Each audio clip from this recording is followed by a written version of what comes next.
For over 1,000 years, Zen masters have shared a series of 10 ancient pictures.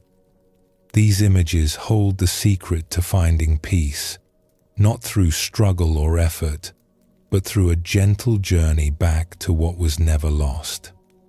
Before we begin, feel free to share what time it is and where you are listening from. Tonight, we will walk through 10 stages together. And to guide us, we will follow a young man named Ren. His story is ancient and timeless. He carries the same questions you carry. He seeks the same peace you seek. And what he discovers along the way may quietly illuminate your own path. You do not need to remember every detail or understand everything perfectly.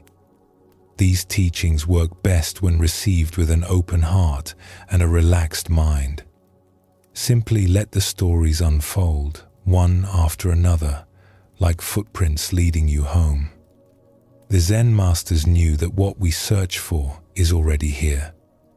The peace we long for is not hiding in some distant place. It is present now, in this breath, in this moment, waiting to be recognized. Relax. Take a slow, deep breath, and let's begin this gentle journey together. The first stage of peace begins not with wisdom, but with confusion. It begins with the feeling that something is missing, even when we cannot say what. In Zen Buddhism, this stage is called the search.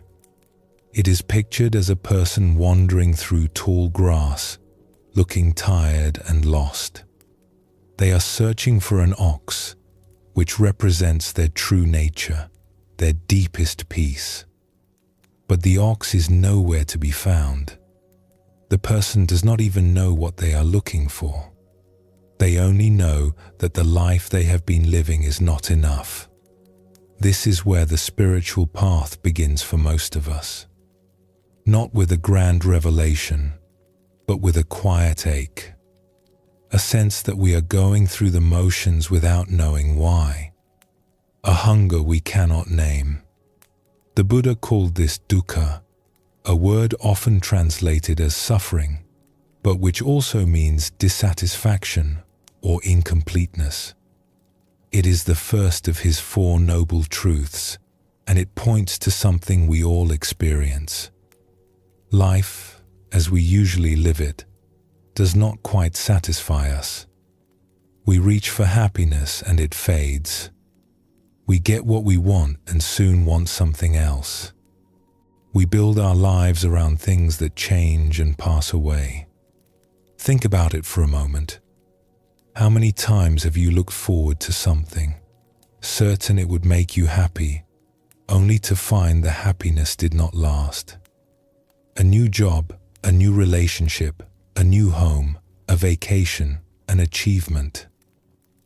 The excitement comes, peaks, and fades. Soon we are looking for the next thing, and the next, always chasing a satisfaction that stays just out of reach. We tell ourselves that the next thing will be different. This time, we will be happy. This time, it will last. But it never does. The pattern repeats, year after year, and we begin to wonder if something is wrong with us. Why can we not just be content? Why is there always this ache, this wanting, this feeling that something is missing? The Buddha himself began this way. Before he became the Buddha, he was a young prince named Siddhartha, living in a palace, surrounded by every comfort. His father tried to shield him from all suffering, keeping him inside walls where everything was beautiful and pleasant. But one day, Siddhartha ventured outside the palace, and there he saw things he had never seen before. A sick person, bent over in pain. An old person, frail and trembling. a dead body being carried to the cremation ground. He realized that no matter how comfortable his life was, he too would grow sick, grow old, and die. Everything he loved would pass away. This was Siddhartha's great doubt. His comfortable world fell apart. The pleasures of the palace suddenly seemed hollow. He could not go back to the way things were. So he left. He gave up his wealth, his status, his family. He walked out into the unknown, searching for something that would not fade, something that would answer the question of suffering. He did not know what he was looking for. He only knew he had to look. This is how every spiritual journey begins. With the courage to admit we are lost. With the willingness to leave behind what is familiar and step into the unknown. It is not easy. Everything in us wants to stay safe, to keep doing what we have always done.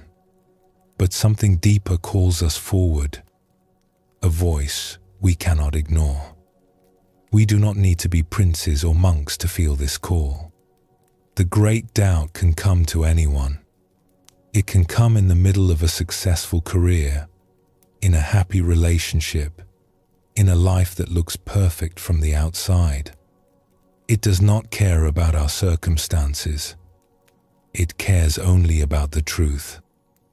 And the truth is that something in us longs for more than what we have found. Something in us knows there is a deeper peace, a wider freedom, a truer way of being. We may not know how to find it. We may not even believe it exists. But the longing is there, quiet and persistent, waiting for us to listen. It has always been there. Perhaps it is the most honest part of us. The first stage of awakening is simply this: we begin to listen. Let us turn now to a young man named Ren, whose story will guide us through the stages of this journey. Ren was 23 years old and lived in a small village nestled at the edge of a green valley. His family had farmed the same land for generations. Rice paddies in the wet season, when the fields became mirrors reflecting the sky. Vegetables in the dry months, rows of green and purple and gold stretching toward the tree line. The work was hard but steady, and Ren had learned it from his father, who had learned it from his own father before him. The land held their history. The soil knew their hands. By all appearances, Ren had a good life. He had a mother who cared for him deeply, neighbors who waved when he passed, a small house with a roof that kept out the rain. He woke before dawn each morning, spent his days in the fields, and returned home as the sun set behind the mountains. He ate simple meals, slept on a thin mat, and rose again to do it all over. This was the rhythm of his life, and for many years, Ren did not question it. But sometimes, in the quiet moments between tasks, he felt a strange unease. When he paused to wipe the sweat from his forehead, or sat alone after dinner while his mother cleaned the dishes, a feeling would creep over him, a kind of emptiness, a restlessness he could not explain. He would look up at the mountains that ringed the valley, their peaks distant and blue against the sky, and feel something tugging at him, like a rope tied to his ribs, pulling him towards something he could not see. He did not know what was on the other side of those mountains. He was not even sure he wanted to know. But the feeling was there, day after day, quiet but insistent, and it would not leave him alone. Ren never spoke of this to anyone. What would he say? He had everything a person could need: food, shelter, family, work. His life was simple and good. To complain seemed ungrateful. To want more seemed foolish, even selfish. So he pushed the feeling down and kept working. He told himself the restlessness would pass. He told himself he was being childish. But late at night, when sleep would not come, the questions returned. Is this all there is? Is this all I will ever be? In the autumn of his 23rd year, Ren's father fell ill. It started small, just a cough that lingered longer than it should. His father waved it away, said it was nothing, kept working in the fields until his legs would not carry him. But the cough grew deeper, rattling in his chest, and soon he could not leave his bed. Ren took over the farm completely. He woke even earlier, worked even later, trying to keep everything running. His mother prepared soups and herbal remedies, sitting by her husband's side through the long nights. A healer from the next village came with medicines and prayers. The neighbors brought food and good wishes. But nothing helped. The nights grew cold. The leaves turned gold and red, then fell from the trees and scattered in the wind. And one morning, as the first frost settled over the valley like a white blanket, Ren's father closed his eyes and did not open them again. The funeral was small and quiet. Neighbors came with food and soft words. Incense burned beside the body, its smoke rising in thin threads toward the grey sky. Ren stood by the grave and watched them lower his father into the earth. He felt hollow, as if someone had reached inside him and taken something vital. In the days that followed, Ren moved through the world like a ghost. He fed the animals. He repaired a broken fence. He harvested the last of the autumn vegetables and stored them for winter. He sat with his mother in the evenings as she wept, holding her hand but saying nothing, because there was nothing to say. But inside, something had shifted. Something had cracked open. He began to ask questions he had never asked before. What was the point of all this work?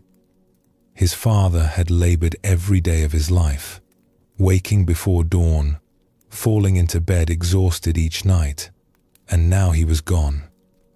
The fields would still need tending. The seasons would still turn. But his father would never see another harvest, never sit by the fire on a cold evening, never laugh at one of Ren's jokes again. Where had he gone?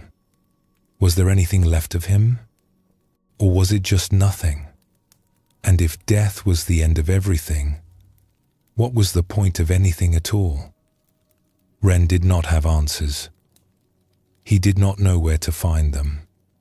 He only knew that the life he had been living suddenly felt paper thin, like a painting of a life rather than the real thing, like going through motions that meant nothing.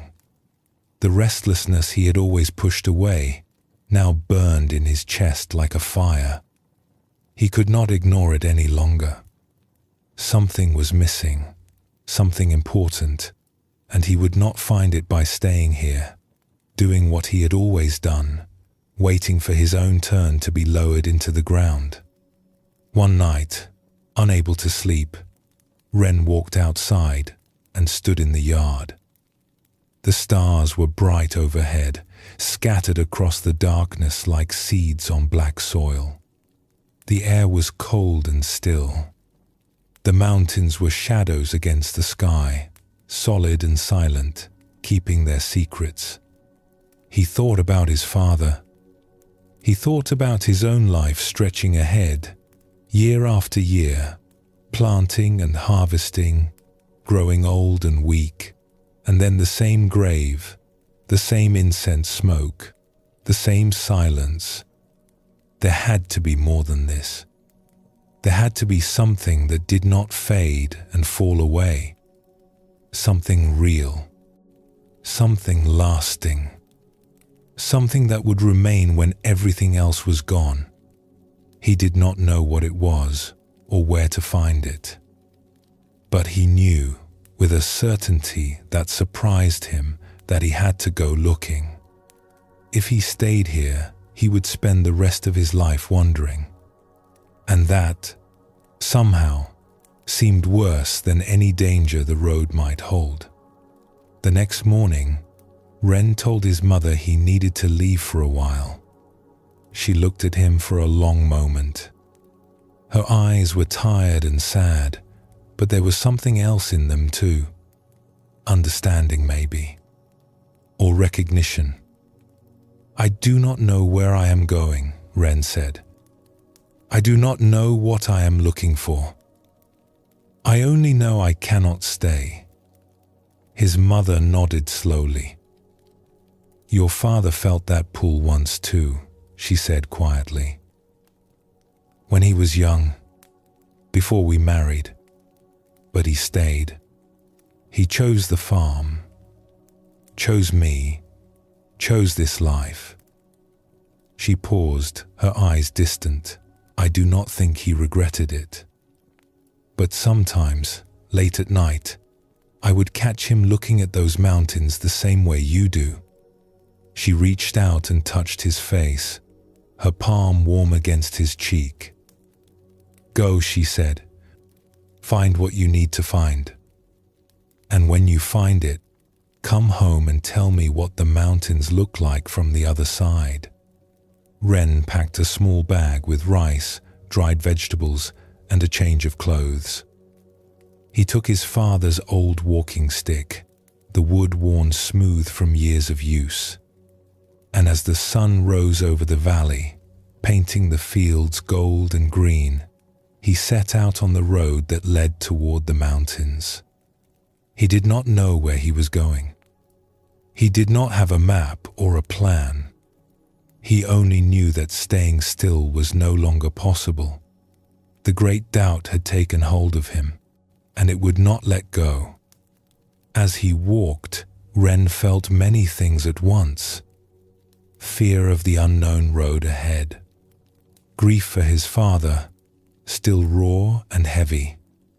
Guilt for leaving his mother alone with the farm, and her sorrow. But beneath all of that, something else. A small flame of hope. A sense that his life was finally, truly beginning. The road stretched ahead, winding through fields and forests, climbing slowly toward the distant peaks. Ren did not know what he would find there. He did not know if he would find anything at all, but he was searching, and that was enough to begin.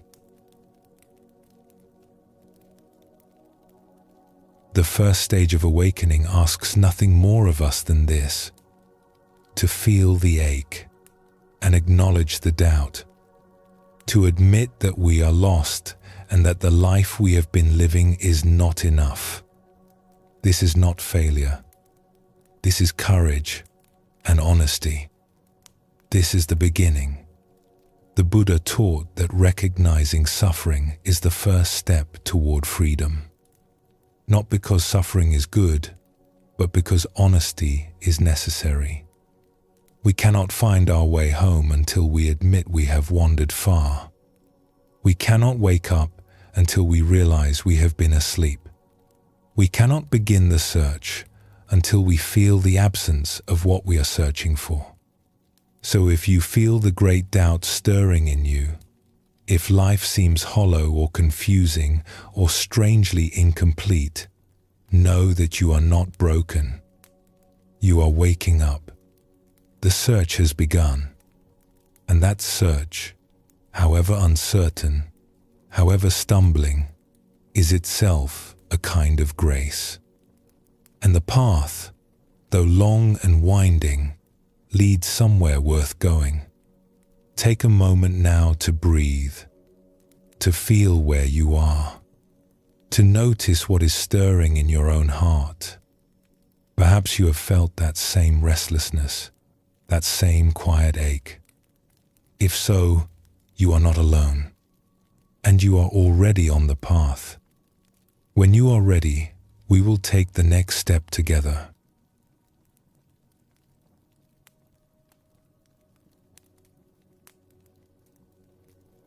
The second stage to stillness is called the footprints. In the ancient pictures, we see the same person who was lost in the tall grass, but now something has changed. They have found traces of the ox, hoof prints in the mud. The ox is still hidden, still out of sight, but for the first time, there is evidence that it exists. This stage marks a quiet but important shift. In the first stage, we recognized that we were lost. We felt the ache of dissatisfaction, the weight of questions we could not answer. We began to search, but we did not know what we were searching for. We wandered without direction, driven only by the sense that something was missing. Now, in the second stage, we discover that there is a path. We find signs that others have walked this way before us. We begin to believe, perhaps for the first time, that what we are looking for is real. The Buddha taught 4 noble truths. The first is the truth of suffering, which we explored in the previous stage. But the Buddha did not stop there. His third truth tells us that the end of suffering is possible. There is a way out. There is freedom. This might sound simple, but it is actually a revolution. When we are deep in confusion and doubt, it is easy to fall into despair. We can become cynics who believe that life is meaningless, that all searching is foolish, that peace is just a story people tell themselves to get through the night. The great doubt, if we get stuck in it, can harden into bitterness. We can lose faith not just in ourselves, but in the very possibility of change. But discovering the footprints changes everything. It shows us that the path is real. Others have found what we are looking for. The ox exists, and it can be found. We are not chasing shadows. In Buddhism, this discovery often comes through what are called the 3 jewels. The first jewel is the Buddha himself, the one who found the way. The second is the Dharma, his teachings, which point toward freedom. The third is the Sangha, the community of those who practice together. When we encounter any of these, we encounter the footprints. We find evidence that awakening is possible. This is why the second stage brings hope, but also humility. We have found the footprints, but we have not yet found the ox. We know the path exists, but we do not yet know where it leads. We are still beginners, still uncertain, still feeling our way forward in the dark. And that is exactly as it should be. Zen teaches us not to rush ahead, not to pretend we know more than we do. The footprints are enough for now. They give us direction. They give us faith. They tell us that if we keep walking, we will find what we seek. There is a famous Zen saying, "When the student is ready, the teacher appears." This does not mean that a teacher will magically show up at your door. It means that when we are truly open, truly searching, we begin to notice guidance everywhere. The world becomes our teacher. A falling leaf, a kind word from a stranger, a moment of silence in a busy day, the way light falls through a window in the afternoon. The footprints are all around us if we have eyes to see them. The path is already beneath our feet. if we have the courage to walk it. The Buddha spoke of this openness as a quality of mind. He said that we must approach the path like a traveler dying of thirst who has glimpsed a well in the distance. We do not know yet if the well has water. We do not know if we will be able to reach it. But we have seen it, and that sight changes everything. We are no longer wandering aimlessly. We have a direction. We know now that peace is possible, that wisdom is attainable, that the ache we have carried for so long can be healed. In Zen, this faith is not about believing in something we cannot see. It is about trusting our own experience. We have felt the footprints beneath our feet. We have sensed the presence of the ox, even if only for a moment. That experience is ours. No one can take it from us. And it is enough to keep us walking. The second stage teaches us patience. We want to find the ox right away. We want answers, certainty, arrival. But the path does not work that way. It unfolds one step at a time, one footprint at a time. We must learn to trust the process, to keep moving, even when we cannot see what lies ahead. The Buddha often compared the spiritual path to crossing a river. We stand on the shore of suffering and confusion. On the other side is peace and freedom. The footprints show us that the crossing is possible, but we still have to make the journey ourselves. No one can carry us. No one can walk for us. The footprints remind us that countless others have made this crossing before us. Teachers and sages, monks and ordinary people, all have walked this path and found what they were looking for. Their footprints mark the way. Their lives give us courage. So when you find a teaching that speaks to you, a person whose wisdom you trust, a moment of clarity that cuts through your confusion, pay attention. These are the footprints. These are the signs that you are on the right track. You may not understand everything yet. You may not know where the path leads, but you know it is real, and that is enough to take the next step. Ren walked for 3 days before the mountains grew close.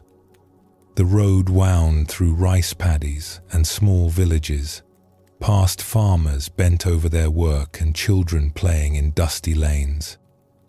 Some people looked up as he passed, curious about this young man with the walking stick and the faraway look in his eyes. Others paid him no attention at all, absorbed in the rhythms of their own lives. He slept under trees when no inn was near, ate his rice cold, and kept moving. The walking stick his father had used for so many years fit perfectly in his hand, worn smooth by decades of gripping. Sometimes, holding it, Ren could almost feel his father's presence.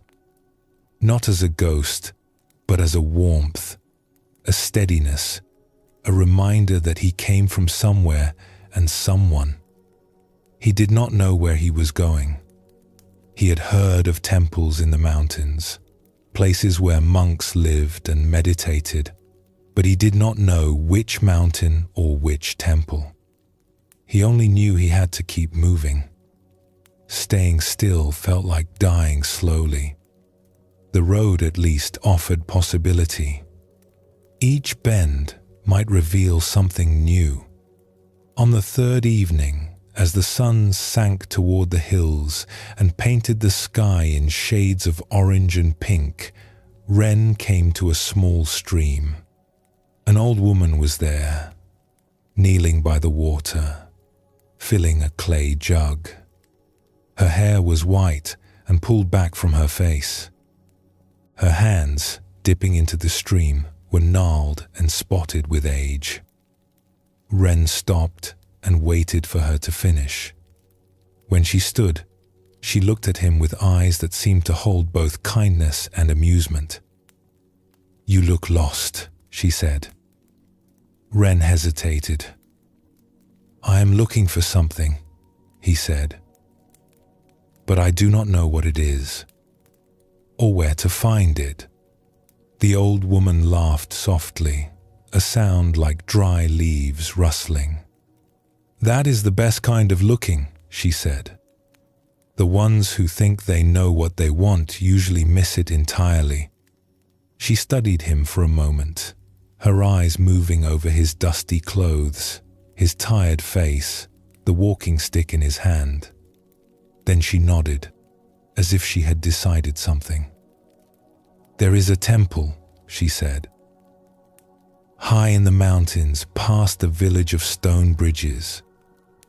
It is not easy to find and harder to reach, but the monks there are wise. They have helped many who were lost." "What is it called?" Ren asked. "It has many names," the old woman said, "but the one I know is the Temple of Still Water. You will know it when you see it. The path to the gate is lined with pine trees, and the sound of a bell carries down the mountain at dawn and dusk." She lifted her water jug and settled it against her hip. "Whether you find what you are looking for, I cannot say, but you will not find it by standing here." "Thank you," Ren said. "How do I reach the village of stone bridges?" The old woman pointed up the road, toward where the mountains rose dark against the fading sky. "Follow this path until it forks. Take the left way toward the tallest peak. You will cross 3 rivers. After the 3rd river, you will see the village. From there, ask for the path to still water." She began to walk away, moving slowly but steadily toward a small cottage Ren had not noticed before. "Wait," Ren called. "How do you know about this temple? Have you been there?" The old woman paused and looked back at him. Her face was half in shadow now, the last light of the sun catching the white of her hair. "I went there once," she said. "Many years ago, when I was lost, like you." She smiled, and there was something in that smile that Ren could not quite name. Peace, maybe. Or a quiet certainty. "The ox leaves footprints everywhere, young man. You just have to learn to see them." Then she turned and walked into the gathering dusk, and Ren was alone again by the stream. He stood there for a long time, watching the water flow past, thinking about what she had said. The ox leaves footprints everywhere.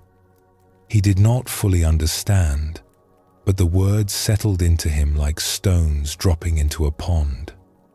That night, Ren made camp beneath a large oak tree. He ate the last of his rice and watched the stars appear one by one. He thought about his father, about the farm, about the life he had left behind. He thought about the old woman and her strange words. For the first time since he had left home, he felt something other than grief and confusion. It was small, fragile, easy to miss. But it was there. A flicker of hope, a sense that maybe, just maybe, he was on the right path. He did not know what he would find at the Temple of Still Water. He did not know if the monks could help him. But the old woman had been there. She had been lost, like him, and she had found something. Whatever it was, it had given her that smile, that peace in her eyes. If she could find it, maybe he could too. The next morning, Ren rose before dawn. The air was cool and damp, mist rising from the stream like breath. He drank deeply from the clear water, shouldered his small pack, and set out on the road. The path forked just as the old woman had said. Ren took the left way, toward the tallest peak, which rose above the others like a monk standing among children. The road grew steeper, the trees thicker. Birds sang in the branches overhead, and once he saw a deer watching him from behind a screen of ferns. He crossed the first river on stepping stones, the water cold and fast around his ankles. He crossed the second on a wooden bridge, so old it creaked with every step. He crossed the third by wading through, the water reaching his waist, his pack held high above his head.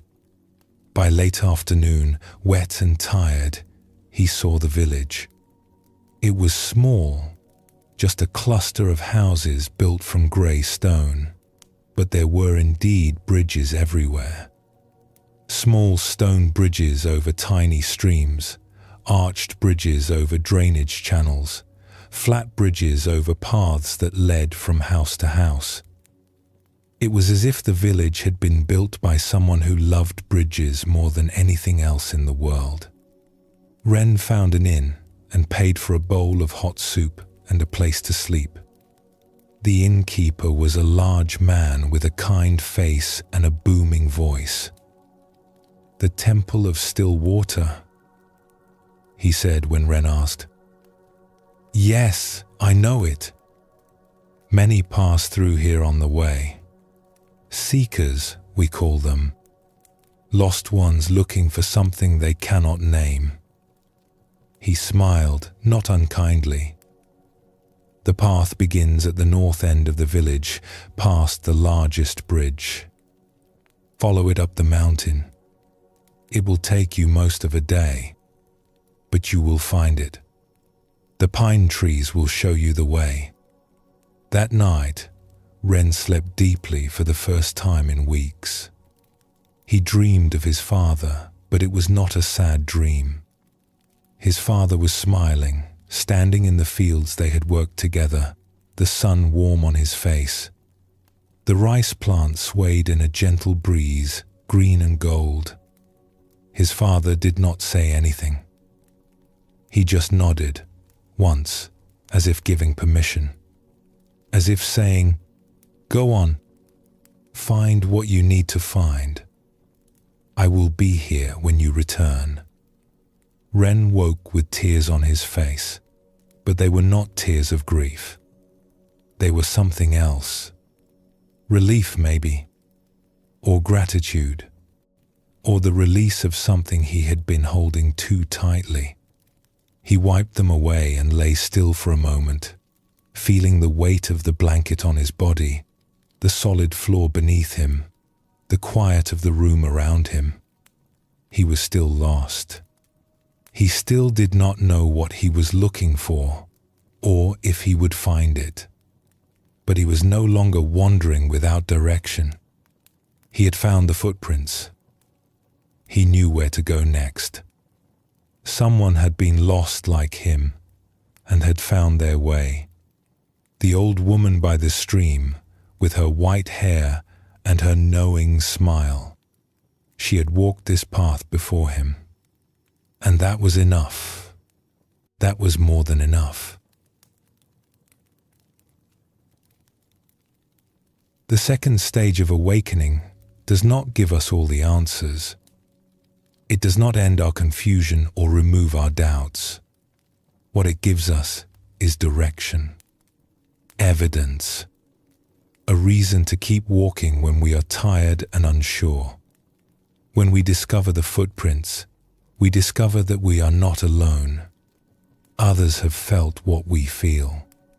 Others have asked the questions we are asking. And some of them have found answers.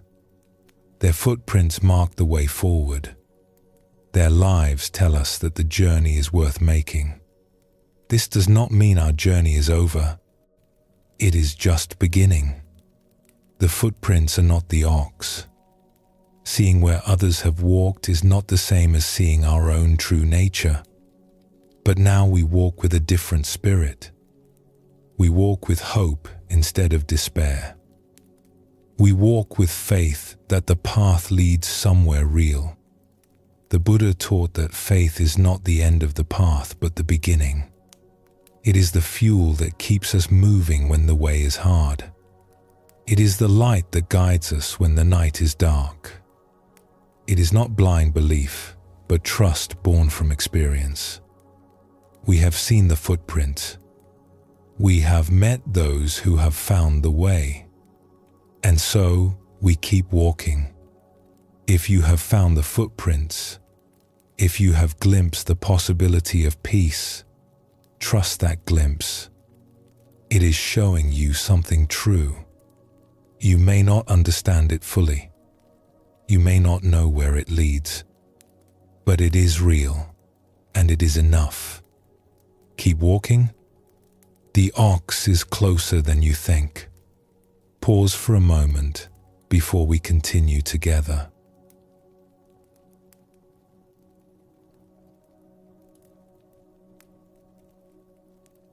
The third step to peace is called perceiving the ox. In the traditional picture, we see the seeker finally catching a glimpse of the ox itself. Not the whole animal, perhaps just a tail disappearing behind a tree, or a flash of movement in the distance. But it is unmistakable.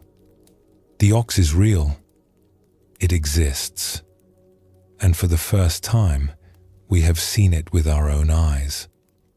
This is a turning point on the path. In the first stage, we felt lost and confused. In the second, we found footprints that gave us hope and direction. Now, in the third stage, we experience something directly. We catch a glimpse of our true nature. We taste, even briefly, the peace we have been searching for. In Zen, this experience is called kensho, which means seeing one's true nature.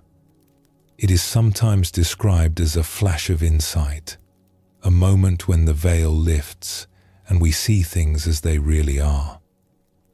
The boundaries we normally draw between self and world, between inner and outer, seem to dissolve. Everything becomes vivid, immediate, alive. We feel connected to something vast, something that was always here but somehow hidden from view. This glimpse can come in many ways.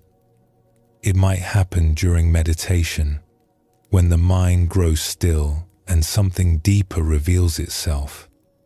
It might happen in nature, standing beneath a sky full of stars or watching waves break on a shore. It might happen in an ordinary moment, washing dishes or walking down a street, when suddenly everything shifts and the world becomes new.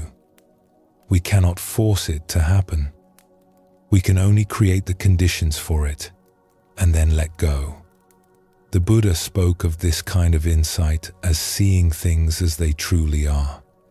He taught that our ordinary way of perceiving is clouded by ignorance, by the endless commentary of the thinking mind. We do not see reality directly. We see our ideas about reality, our memories, our expectations, our fears and hopes. We see through a filter of concepts and judgments, and we mistake this filtered view for the truth. But in moments of clear seeing, all of that falls away. We perceive without the filter of thought, and what we perceive is extraordinary. Zen masters often describe this experience in simple, almost ordinary terms. One master said that after his awakening, mountains were once again mountains, and rivers were once again rivers. Before practice, we see mountains and rivers as solid, separate things. During practice, we begin to see through them, to understand their emptiness and impermanence. But after glimpsing our true nature, we see them fresh again. They are just what they are, vivid and complete, needing no explanation. This is the gift of the third stage. We stop searching and start seeing. We stop thinking about peace and actually taste it. Even if only for a moment, we know directly what all the teachings have been pointing toward. But here is an important truth that Zen emphasizes again and again. This glimpse is not the end of the path. It is barely the beginning. Many seekers make the mistake of thinking that one powerful experience is enough.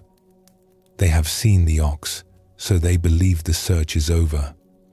They cling to the memory of their glimpse, trying to recreate it, talking about it endlessly, wearing it like a badge of achievement.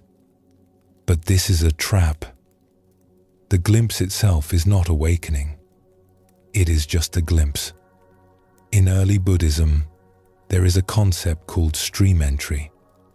It refers to the moment when a practitioner first directly perceives the truth of the teachings. They have entered the stream that leads to full liberation. But entering the stream is not the same as reaching the ocean. There is still a long way to go. A teacher in the Pali Canon used this analogy. Imagine a traveler dying of thirst in the desert. They come upon a well, and looking down, they can see the water far below. They know now that water exists. They have seen it with their own eyes, but they cannot yet drink. They do not have a rope or a bucket. The seeing is real, but it is not enough. This is the situation of someone in the third stage. They have seen the ox. They know it is real. But they have not yet caught it, not yet tamed it, not yet made it their own. The glimpse gives them faith and motivation. It tells them the path is true. But the real work is still ahead. Zen practice is full of stories about students who had powerful glimpses and thought they were finished. They would go to their teacher, excited and proud, eager to share their experience. And the teacher would send them back to the meditation hall. "Keep practicing," the teacher would say. "You have seen the ox, but you have not caught it yet." This might seem discouraging, but it is actually a kindness. The teacher knows that clinging to a glimpse will only cause suffering. The student will spend years trying to get back to that special moment instead of moving forward. They will become stuck, trapped by their own experience. The true gift of the third stage is not the experience itself, but what it reveals. It shows us that peace is possible. It shows us that our true nature is always here, waiting to be discovered. It gives us a direction, a North Star to navigate by. But we must keep walking. We must turn the glimpse into a way of life. The Buddha did not stop practicing after his enlightenment under the Bodhi tree. He continued for the rest of his life, meditating, teaching, refining his understanding. The glimpse of awakening is like opening a door. We see what lies beyond, but we must still walk through the door and explore the territory. We must make it our home. There is a Zen saying, "Before enlightenment, chop wood, carry water. After enlightenment, chop wood, carry water." The activities are the same. What changes is how we relate to them. Before the glimpse, we are lost in thought, distracted, separate from our experience. After the glimpse, we know there is another way to be. But knowing is not enough. We must embody that knowing in every moment, every action, every breath. This is why Zen emphasizes practice over experience. Experiences come and go. They are wonderful when they happen, but they cannot be held. What remains is how we live. Do we bring presence and awareness to our daily lives? Do we treat others with kindness? Do we respond to difficulty with patience rather than reaction? These are the real measures of progress, not how many glimpses we have had. So if you have had a glimpse, a moment when everything seemed clear and whole, be grateful. It is a precious gift. But do not stop there. Do not cling to the memory or try to force it to happen again. Let it inspire you to keep practicing, keep seeking, keep opening. The ox is real. You have seen it. Now the journey truly begins. Ren climbed the mountain path for most of the day. The way was steep and rocky, winding through thick forest. Pine trees rose tall on either side, their branches casting patterns of light and shadow on the ground. The air smelled of earth and resin, clean and sharp in his lungs. Birds called from somewhere in the canopy, their songs echoing through the stillness. He stopped often to catch his breath, leaning on his father's walking stick, looking up at the path ahead. The innkeeper had told him it would take most of a day, and he had not been wrong. Ren's legs ached. His pack felt heavier with each step, but he kept moving, drawn forward by something he could not name.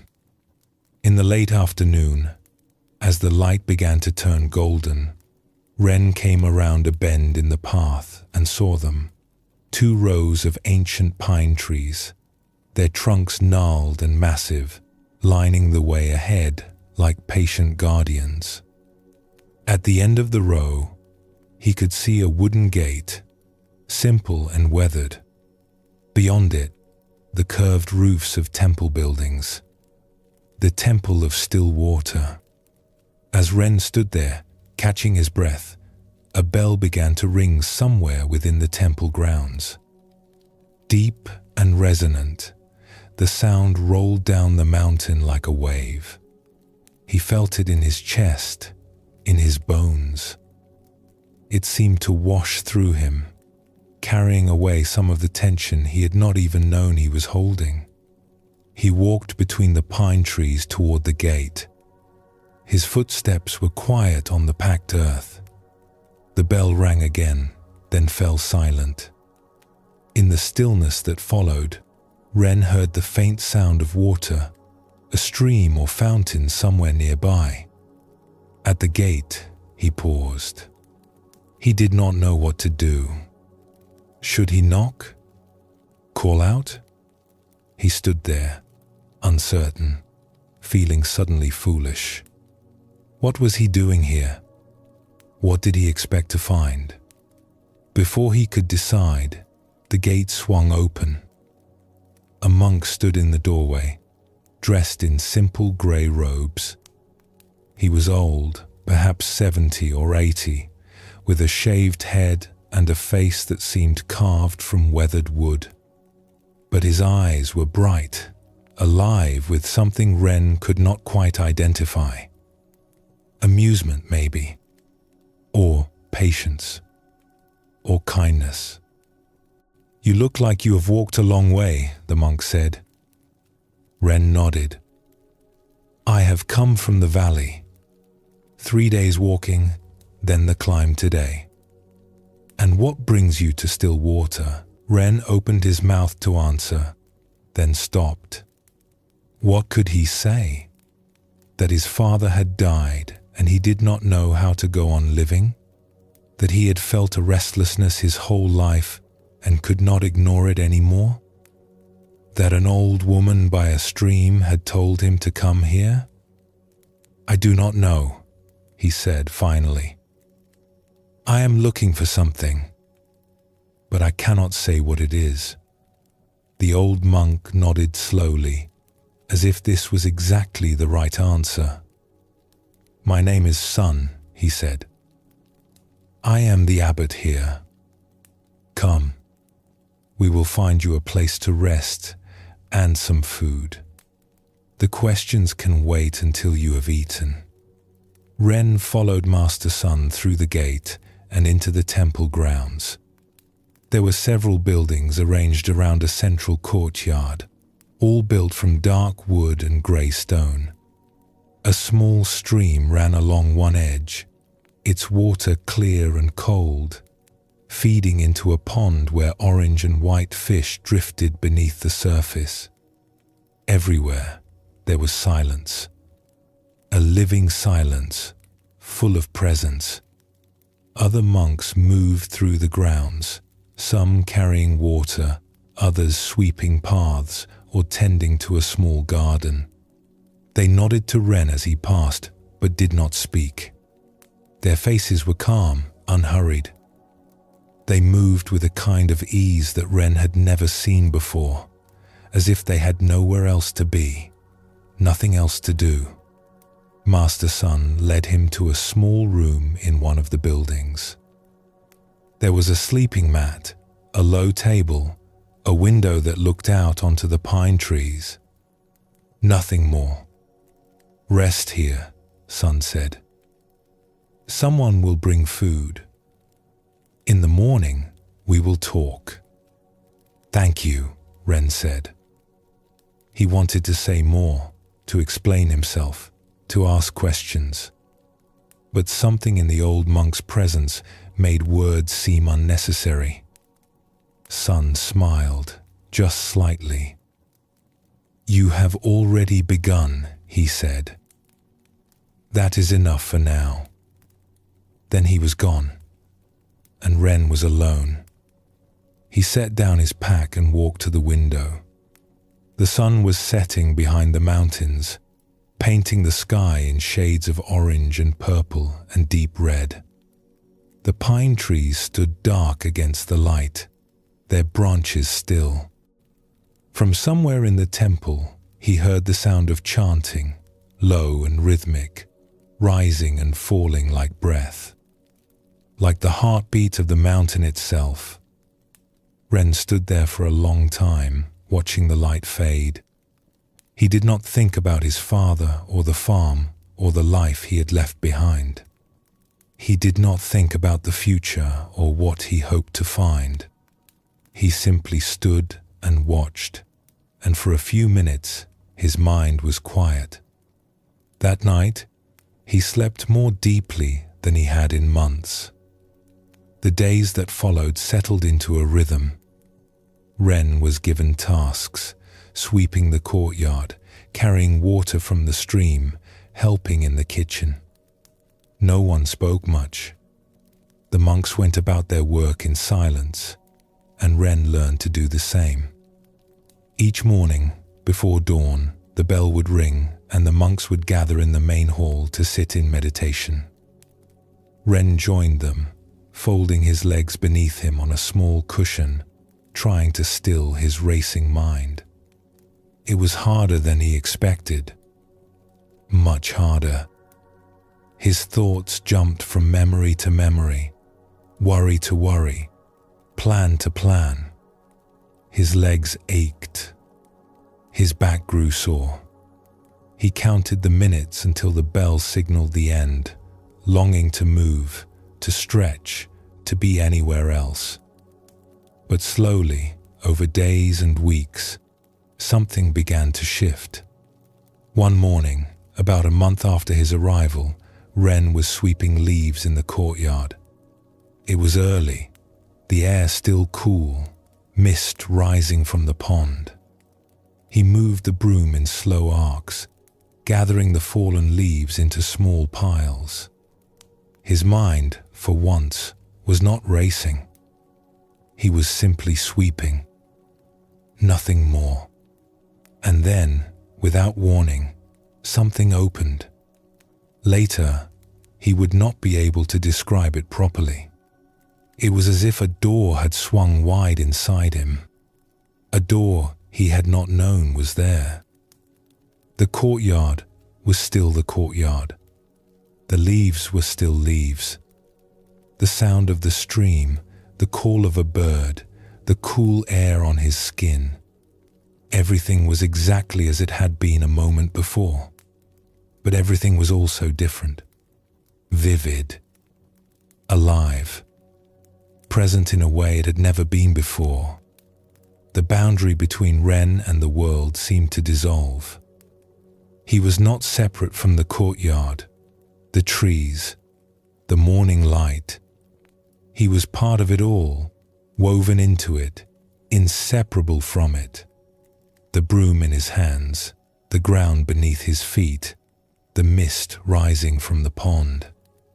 All of it was one thing, one seamless whole, and he was not outside it looking in. He was it. There was no fear in this, no confusion, only a vast, quiet peace. A sense of having come home to something he had always known but somehow forgotten. He did not know how long it lasted. Seconds, maybe. A minute at most. And then the door closed, and he was Ren again, standing in the courtyard with a broom in his hands, blinking in the morning light. But he knew something had changed. He had seen something, felt something. He could not name it, could not explain it. But it was real, more real than anything he had ever experienced. He looked down at the leaves scattered around his feet. Just leaves, brown and gold and red, but beautiful, impossibly beautiful. Later that day, Ren sought out Master Sun. He found the old monk sitting by the pond, watching the fish drift through the water. "Something happened this morning," Ren said. "While I was sweeping, I do not know how to describe it." Sun did not look up from the pond. "You do not need to describe it," he said. "You saw something. That is enough." "But what was it? What does it mean?" Now Sun turned to look at him. His eyes were kind, but there was a firmness in them too. "It means you have seen the ox," he said. "You have glimpsed your true nature. This is a gift, but it is not the end. What do I do now?" "Now?" Sun turned back to the pond. A fish rose to the surface, its mouth opening and closing, then sank again into the depths. "Now you keep sweeping." The third stage of awakening brings us a gift and a challenge.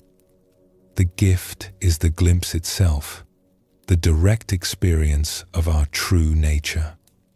For perhaps the first time, we know that what we have been seeking is real. We have tasted it. We have felt it. This knowing cannot be taken from us. The challenge is not to cling to it. Zen teaches that experiences, even profound ones, are not the goal. They are signposts, pointing the way. The glimpse shows us that peace is possible, that our searching has not been in vain. But we must not mistake the signpost for the destination. We must not spend our lives trying to return to a single moment, however beautiful it was. If you have had such a moment, a time when the world seemed suddenly whole and you felt at peace, honor it. Let it strengthen your faith. Let it remind you why you are on this path. But then let it go. Return to your practice. Return to your daily life. Return to sweeping the courtyard, to washing the dishes, to all the ordinary moments that make up a human life. This is where awakening lives. Not in special experiences, but in how we meet each moment as it comes. The ox is real, You have seen it. Now the real work begins. Pause for a moment before we continue together.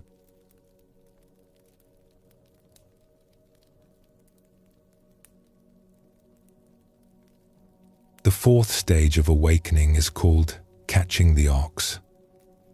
In the traditional picture, we see the seeker finally taking hold of the ox. But the ox is wild and strong, pulling away, fighting to escape.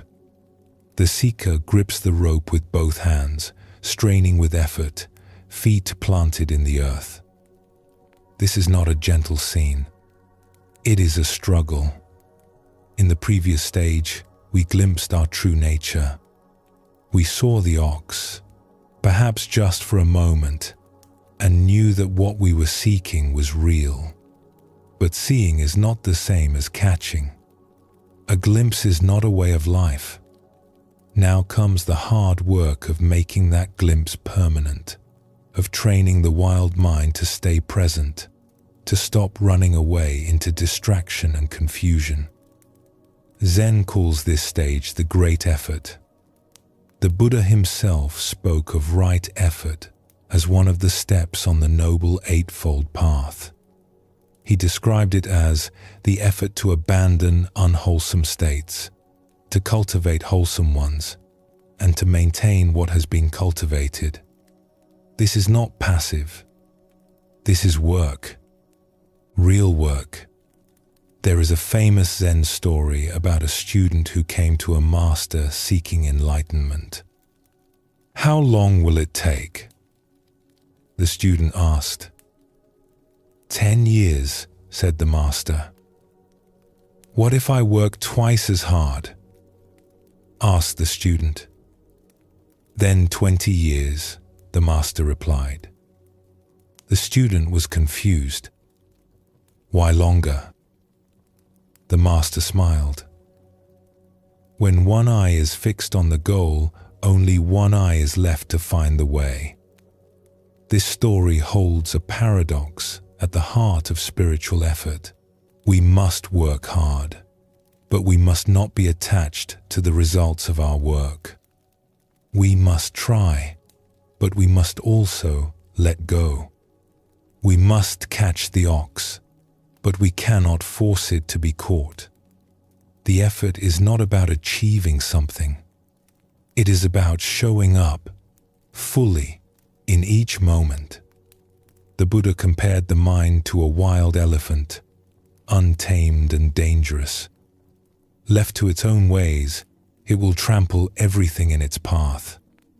But with patient training, it can become a powerful ally. The ox in these pictures represents the same thing. Our true nature is not the problem. The problem is that we have let the mind run wild for so long that it no longer knows how to be still. The practice at this stage often involves sitting meditation, what Zen calls zazen.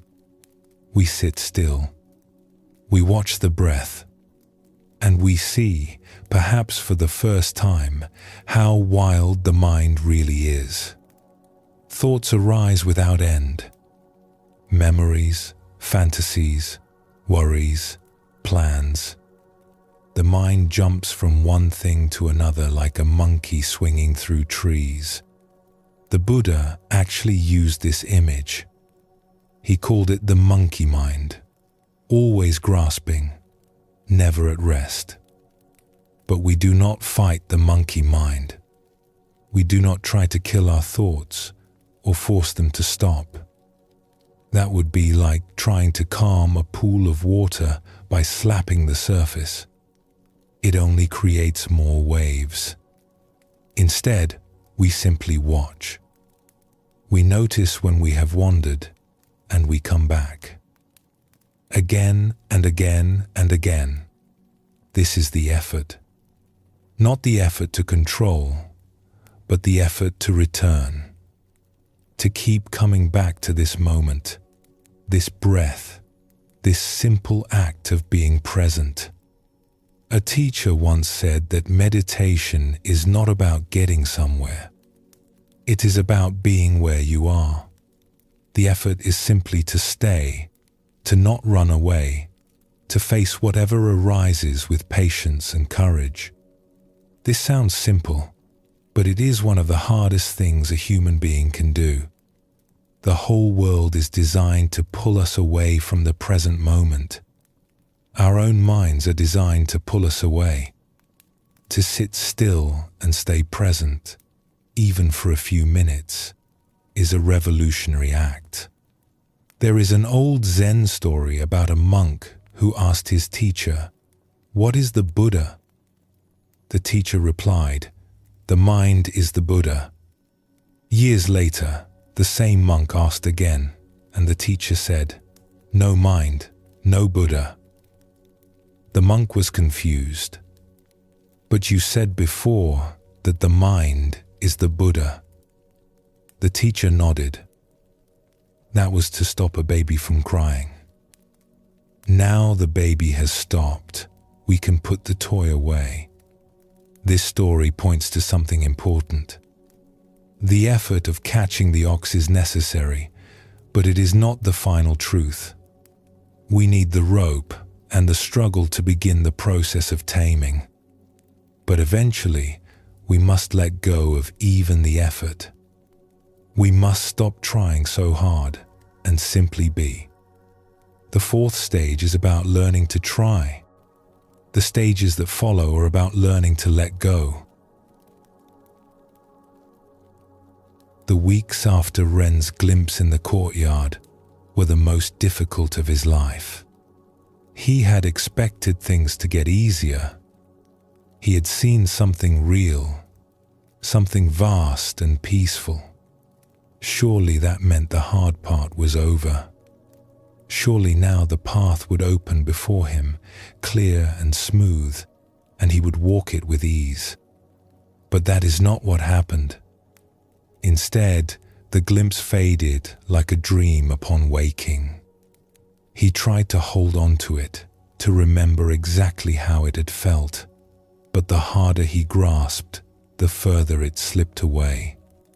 Within days, he was back where he started, confused, restless, his mind racing from thought to thought, like a startled animal looking for somewhere to hide. Master Sun had told him to keep sweeping, so he swept. He carried water from the stream, the wooden buckets heavy on his shoulders. He helped in the kitchen, chopping vegetables in silence, scrubbing pots until his hands were red. He sat in the meditation hall with the other monks, morning and evening, trying to find his way back to that moment of peace. But the meditation was difficult. He would settle onto his cushion, arrange his legs, straighten his spine the way he had been taught. He would close his eyes and try to follow his breath. In, out. In, out. Simple. The most simple thing in the world.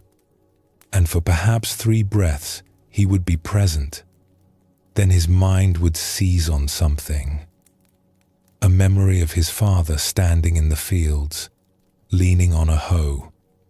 A worry about his mother alone on the farm, growing older, no one to help her. A fantasy about what he would do after he left the temple, where he would go, who he would become. An itch on his nose, a pain in his knee, the smell of incense making him think of the funeral.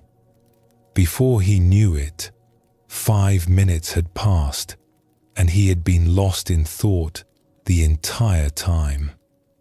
He would catch himself, feel a flash of frustration, and try again. In, out. In, out. And again his mind would run away. Again he would catch himself.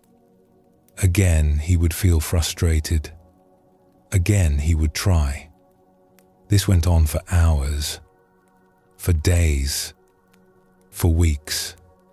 Ren began to wonder if something was wrong with him.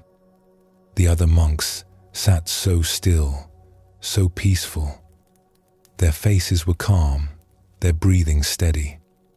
They looked like statues, like they had found some secret he could not access. Meanwhile, his mind was a storm, a whirlwind, a wild animal thrashing against its cage. How could they be so quiet when he was in such chaos? One evening, after a particularly difficult sitting, Ren stayed behind in the meditation hall. The other monks filed out silently, but he remained on his cushion, head bowed, fighting back tears of frustration. He felt like a failure. He felt like he would never get this right. He heard footsteps approach. When he looked up, Master Sun was standing before him, his grey robes catching the last light from the windows. "You are struggling," Sun said. It was not a question. "I cannot do this," Ren said. His voice cracked. "My mind will not be still. No matter how hard I try, it keeps running away. I had that moment in the courtyard, that glimpse, and now it is gone. I cannot find my way back. I have tried everything." Sun lowered himself onto a cushion facing Ren. His old bones creaked, but his movements were unhurried, graceful. He sat in silence for a moment, as if considering what to say. "Do you know why we call this stage catching the ox?" he asked finally. Ren shook his head. "Because the ox does not want to be caught. It is wild. It has been running free for a long time, your whole life in fact, and it does not understand why you want to put a rope around its neck. So it fights. It pulls. It runs. This is natural. This is how it must be. You are not doing anything wrong. But how do I catch it if it keeps running away?" Sun was quiet for a moment. Outside, the evening insects had begun their chorus. The last light of the sun was fading from the windows, turning the hall golden, then grey. "You do not catch it by force," he said finally.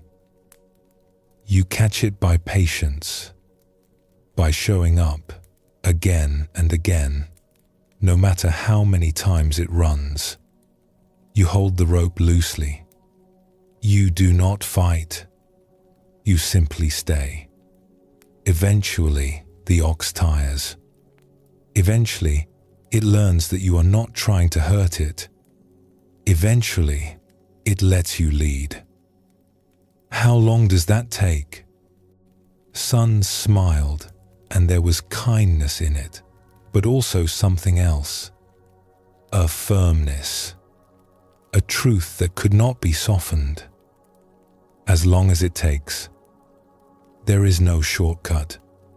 If you try to rush, you will only make it harder. The ox senses your impatience, your grasping, and it runs faster. But if you can let go of your need to succeed, if you can simply be present with what is, then the catching happens by itself." Ren looked down at his hands. They were clenched into fists. He had not noticed. "I am afraid," he said quietly. "I am afraid that I will never catch it. That I will sit here for years and nothing will change. That I am wasting my time." "That fear is natural too," Sun said. "Everyone who walks this path feels it. But I will tell you something. The fact that you are struggling means you are doing it right. If it were easy, it would not be real. The struggle is the practice. The falling down and getting up, again and again. That is the path. There is no other path." He reached out and placed a hand on Ren's shoulder. The touch was light, but it seemed to carry weight, as if passing something on. Do not try to be a good meditator. Just sit. Do not try to catch the ox. Just hold the rope. Let go of your ideas about how this should look, how you should feel, how far along you should be by now. Be with what is. That is enough. That has always been enough. Ren took a deep breath. The tightness in his chest loosened, just a little. Now, Sun said, rising to his feet with the slow care of an old man who knows his body well. It is time for evening rice. Even the ox must eat. Despite himself, Ren smiled. The days that followed were still difficult. His mind still raced. His legs still ached. He still lost himself in thought 100 times each sitting. But something had shifted. He no longer fought himself quite so hard. When his mind wandered, he noticed it, and he came back. No judgment. No frustration. Just a gentle returning, like a mother calling a child home for dinner, like a shepherd guiding a lamb back to the flock. Some days were better than others. Some sittings were peaceful, his mind settling like water in a still pond, reflecting the sky. Other sittings were storms, his thoughts crashing against each other like waves in a gale, dark and churning. He learned not to prefer one over the other. He learned to sit through both. The calm sittings were not successes. The stormy sittings were not failures. They were just sittings, just moments of practice, just holding the rope. He noticed things he had not noticed before. The way the light changed throughout the day in the meditation hall. The sound of birds outside the windows. The texture of his breath, sometimes smooth, sometimes ragged. The sensations in his body, constantly shifting, arising and passing away. He began to see that everything was like this. Nothing stayed the same. Even his struggles were impermanent, changing from moment to moment. Slowly, so slowly he almost did not notice, the ox began to tire. He would catch himself present for 5 breaths, then 10, then 20. He would notice the moment a thought arose before it carried him away, and he would have a choice. He could follow the thought, or he could let it go. He could not always let it go. But sometimes he could. And each time he did, the rope grew a little more slack.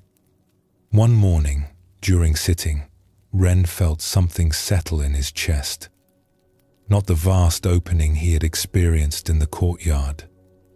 Something quieter, smaller. A small, steady flame.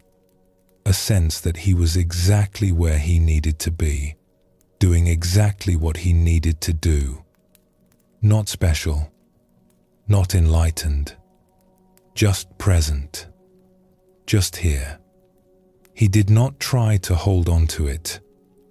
He did not tell himself this was important or that he had finally made progress. He simply noticed it, the way he noticed his breath, the way he noticed the light coming through the window, the way he noticed everything that arose and passed away. And then the bell rang, and he rose, and he went to sweep the courtyard. The ox was not tamed yet, but it was no longer running quite so fast, and Ren was learning to be patient. The 4th stage teaches us that awakening is not a gift given freely. It must be earned through patience and persistence, not through force, not through willpower alone, but through the simple courage to keep showing up, day after day, breath after breath, even when it feels like nothing is happening. There is a beautiful teaching in Zen that says the practice itself is enlightenment. We do not practice in order to become enlightened someday in the future. The sitting, the returning, the patient holding of the rope, this is awakening. It is happening right now, in this moment, whether we recognize it or not. If you are in this stage now, struggling with your practice, feeling like you are failing more than you are succeeding, take heart. The struggle itself is proof that you are on the path. The falling down is part of the getting up. The wandering is part of the returning. Keep holding the rope. Keep showing up. Keep breathing. The ox is tiring, and you are stronger than you know. Pause for a moment before we continue together.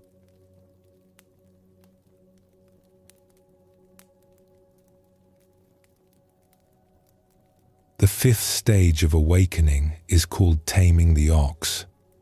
In the traditional picture, we see something new. The seeker still holds the rope, but it hangs loose now. The ox walks calmly beside them.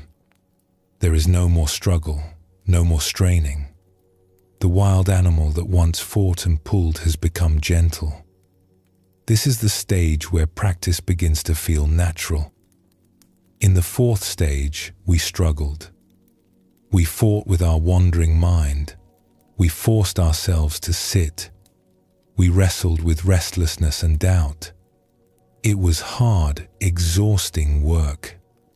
But somewhere along the way, without quite noticing when it happened, something shifted. The fighting stopped. The ox learned to trust us, and we learned to trust ourselves. This shift is not something we can force. It comes in its own time, after enough hours of patient practice, after enough gentle returnings. One day we simply notice that sitting is no longer a battle. The mind still moves, thoughts still arise, but we are no longer at war with them. We have made peace with our own nature. The Buddha spoke often about the nature of the mind. He said that the mind, in its original state, is luminous and pure. It is only the visiting defilements, the passing clouds of craving and aversion and confusion that obscure its natural clarity. Our work is not to create peace but to uncover it. Not to become something new, but to remember what we have always been. This teaching is important for understanding the fifth stage. We are not forcing the ox into submission. We are not breaking its spirit or bending it to our will. We are simply allowing it to return to its natural state. The wildness was never its true nature. The wildness was confusion, agitation, the restlessness of a mind that had forgotten its own stillness. When we stop adding fuel to that restlessness, it burns itself out. When the ox becomes tame, it is not because we have defeated it. It is because we have befriended it. We have shown it, through countless hours of patient practice, that we are not a threat. We have earned its trust. And in earning its trust, we have discovered something surprising. The ox wants to be tamed. The mind longs for peace. Beneath all its racing and grasping and running away, there is a deep desire to come home. Zen master Bankei taught that we all possess what he called the unborn Buddha mind. This mind is already perfect, already at peace, already awake. We do not need to create it or achieve it. We only need to stop interfering with it. Our constant thinking, our endless commentary on experience, our habit of turning everything into a problem to be solved, This is what disturbs the natural stillness. When we learn to let thoughts arise and pass without grabbing onto them, the mind settles by itself, like muddy water becoming clear when we stop stirring it. This does not mean we stop having thoughts. Even the most advanced practitioners still think. But the relationship to thought changes. Thoughts come and go like clouds crossing the sky, and we watch them pass without being carried away. We are no longer at the mercy of every mental event. We have found a deeper place to stand, a stillness beneath the movement, a silence beneath the noise. In this fifth stage, we still hold the rope. We have not let go completely. Craving and confusion can still arise, and when they do, we need to be ready. But the rope is loose. We do not grip it with white knuckles anymore. There is ease now, and a growing confidence. We have been through the struggle. We have seen that persistence works. We know now that we can handle whatever arises. The practice at this stage becomes less about effort and more about allowing. We sit in meditation, and instead of trying to make something happen, we simply let things be as they are. Thoughts arise, and we let them go. Sensations come and pass, and we do not cling or resist. There is a quality of surrender, of yielding, that was not present before. We have stopped fighting with ourselves. This is a beautiful stage, and there is a temptation to stop here. After all the struggle, we have finally found some peace. The ox is tame. We can rest. Why keep going? But Zen reminds us that this is still not the end. We are still holding the rope. We are still relating to our true nature as something separate from ourselves, something we must watch and manage. There is still a subtle duality, a sense of the meditator and the meditation, the herder and the ox. The stages that follow will dissolve even this. For now, though, we can appreciate how far we have come. We can rest in the ease of a tamed mind.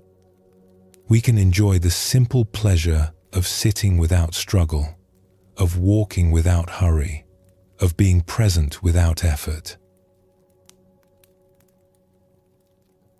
Ren had been at the Temple of Still Water for nearly a year. The seasons had turned completely around. He had arrived in autumn, with the leaves falling and the air growing cold. He had struggled through winter, sitting in the freezing meditation hall, his breath visible in the dim morning light. He had watched spring arrive, the plum trees blooming, the streams swelling with snowmelt, and now it was summer, warm and green, the cicadas singing in the pines. Somewhere in that turning of seasons, something had changed. He noticed it first in small ways. He would sit down on his cushion in the morning, and instead of the familiar dread, the bracing for another battle with his mind, he felt something like anticipation. Not excitement exactly, but a quiet willingness, a sense of settling into something familiar and good. His mind still wandered during meditation. That had not stopped. But the wandering felt different now. Less frantic, less like being dragged away by a wild animal, and more like watching leaves drift downstream. The thoughts would arise, he would notice them, and they would pass. Sometimes he followed them for a while before catching himself. But the catching was gentle now. No frustration, no judgment. Just a quiet return, like coming home after a short walk. One morning, sitting in the meditation hall, Ren realized he had lost track of time. The bell rang to signal the end of the sitting, and he was surprised. It felt like only minutes had passed, but when he opened his eyes, the light had changed. An hour had gone by, and he had simply been present for it. Not fighting, not straining, just sitting, just breathing, just being here. This began to happen more often. The sittings would pass without struggle, sometimes quickly, sometimes slowly, but always with a sense of ease that had once seemed impossible. He remembered his early days at the temple, how each minute had felt like an hour, how he had counted breaths and shifted his weight and longed for the bell. That felt like another lifetime now. Another person entirely. He found Master Sun in the garden later that day, pruning a small pine tree. The old monk worked slowly, carefully, each cut deliberate. He had been tending these trees for decades, and it showed. They were beautiful, shaped by patience and attention into forms that seemed both natural and intentional. Ren watched for a moment before speaking. "Something is different," he said. Sun did not look up from his work. "Different how?" "The sitting. It is not so hard anymore. My mind still moves, but I do not fight it like I used to. It feels more natural now, like something I want to do instead of something I have to do." Sun made another careful cut. A small branch fell to the ground. "Good," he said simply. "Is this what it is supposed to feel like?" Now Sun paused and looked at him. His eyes, as always, held that mixture of kindness and clarity that Ren had come to trust completely. "There is no supposed to," Sun said. "There is only what is. But yes, this is part of the path. The ox is becoming tame." "It does not feel like I did anything," Ren said. "It feels like it just happened. Like I woke up one day and the struggle was gone." Sun smiled at this, a rare full smile that crinkled the corners of his eyes. "That is often how it works. We struggle and struggle, thinking we must force it, thinking our effort is what will make the difference, and then one day we wake up and the struggle is over. We do not know when it ended or how. We only know that it has. The effort was necessary, but it was not the cause. It was more like tilling the soil. The growing happens on its own." He returned to his pruning. Ren stood there a moment longer, watching the careful movements of the old monk's hands. "Master Sun?" "Yes?" "Why do we still practice once it becomes easy? Why keep sitting if the struggle is over?" Sun considered this for a moment. "A gardener does not stop tending the garden once the plants are healthy," he said. "He still waters them. He still pulls weeds. He still watches for signs of disease or pests. The work becomes easier, yes, but it does not stop. The tamed ox can still wander off if we are not paying attention. The clear mind can still become clouded." He snipped another small branch and stepped back to look at the tree. "But there is another reason," he continued. "We practice not just to maintain what we have gained, but to deepen it. There are stages beyond taming. You will see, but do not rush toward them. Be here now. Enjoy the ease. You have earned it." Ren bowed and left the old monk to his gardening. The summer days were long and warm. Ren found himself appreciating things he had not noticed before. The coolness of the stone floor in the meditation hall in the early morning. The taste of rice, simple and clean, each grain distinct. The way the light filtered through the pine branches in the afternoon, making patterns on the ground that shifted with the breeze. The smell of incense that had once reminded him of his father's funeral now simply smelled like the temple, like home. He was given more responsibility at the temple. He helped teach the newer students how to sit, how to hold their posture, how to return when they wandered. He remembered his own early struggles, the frustration and doubt, and spoke to them gently. He recognized himself in their tense shoulders and tight jaws, in the way they tried too hard. "Do not fight yourself," he would tell them. "The more you fight, the harder it becomes. Just notice when you have wandered and come back. That is all. The returning is the practice. Not the staying, the returning. You will wander 1,000 times. That is fine. Just return 1,001. He watched them struggle as he had struggled, and he felt compassion for them. He also felt something like gratitude. The struggle had taught him something that ease never could. It had shown him his own strength, his own persistence. It had shown him that he could face difficulty and not run away. One of the younger monks, a boy of perhaps 17 who had arrived a few months ago, asked Ren how long it took before the sitting became easy. "I do not know," Ren said honestly. "It happened slowly and then all at once. One day I realized it was no longer hard, but I could not tell you which day that was. Did you ever want to leave?" the boy asked. "Many times," Ren said. "Especially in the beginning. I thought I was wasting my time. I thought nothing was happening. But you stayed." "I stayed. I did not know what else to do. Leaving felt like giving up on something important, even though I could not say what."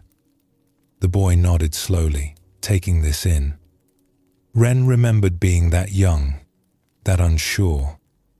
It seemed like a long time ago now. One evening, he sat by the pond and watched the fish swimming lazily beneath the surface. The water was clear and still, reflecting the pink and orange of the sunset like a second sky. He felt a deep contentment, a sense of being exactly where he was supposed to be, doing exactly what he was supposed to do. He thought about his father, about the farm, about the life he had left behind. The grief was still there, but it had softened. It no longer felt like a wound. It felt more like a scar, a mark of something that had healed. He could think of his father now with gratitude instead of pain, with love instead of loss.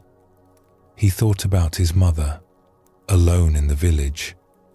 He wondered if she was well, if the neighbors were helping her, if she thought of him.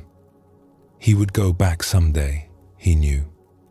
Not yet, but someday. And when he did, he would bring her something. Not a thing, not a gift you could hold in your hands, but a way of being, a presence, a peace. He would sit with her the way Master Sun sat with him, patient and kind, asking nothing, offering everything. The fish rose to the surface, mouths opening and closing, then sank again into the depths. The water rippled for a moment, then went still. Ren smiled. The ox was tame. The rope was loose, and the evening was beautiful. He sat there until the stars came out, one by one, appearing in the darkening sky like old friends arriving for a gathering. He did not think about anything in particular. He did not try to meditate or be mindful or practice anything at all. He simply sat, present to the evening, present to his own life, grateful for both. When the temple bell rang for sleep, he rose and walked back to his room. His footsteps were quiet on the stone path. The pine trees whispered above him. Somewhere, a night bird called and was answered. This is enough.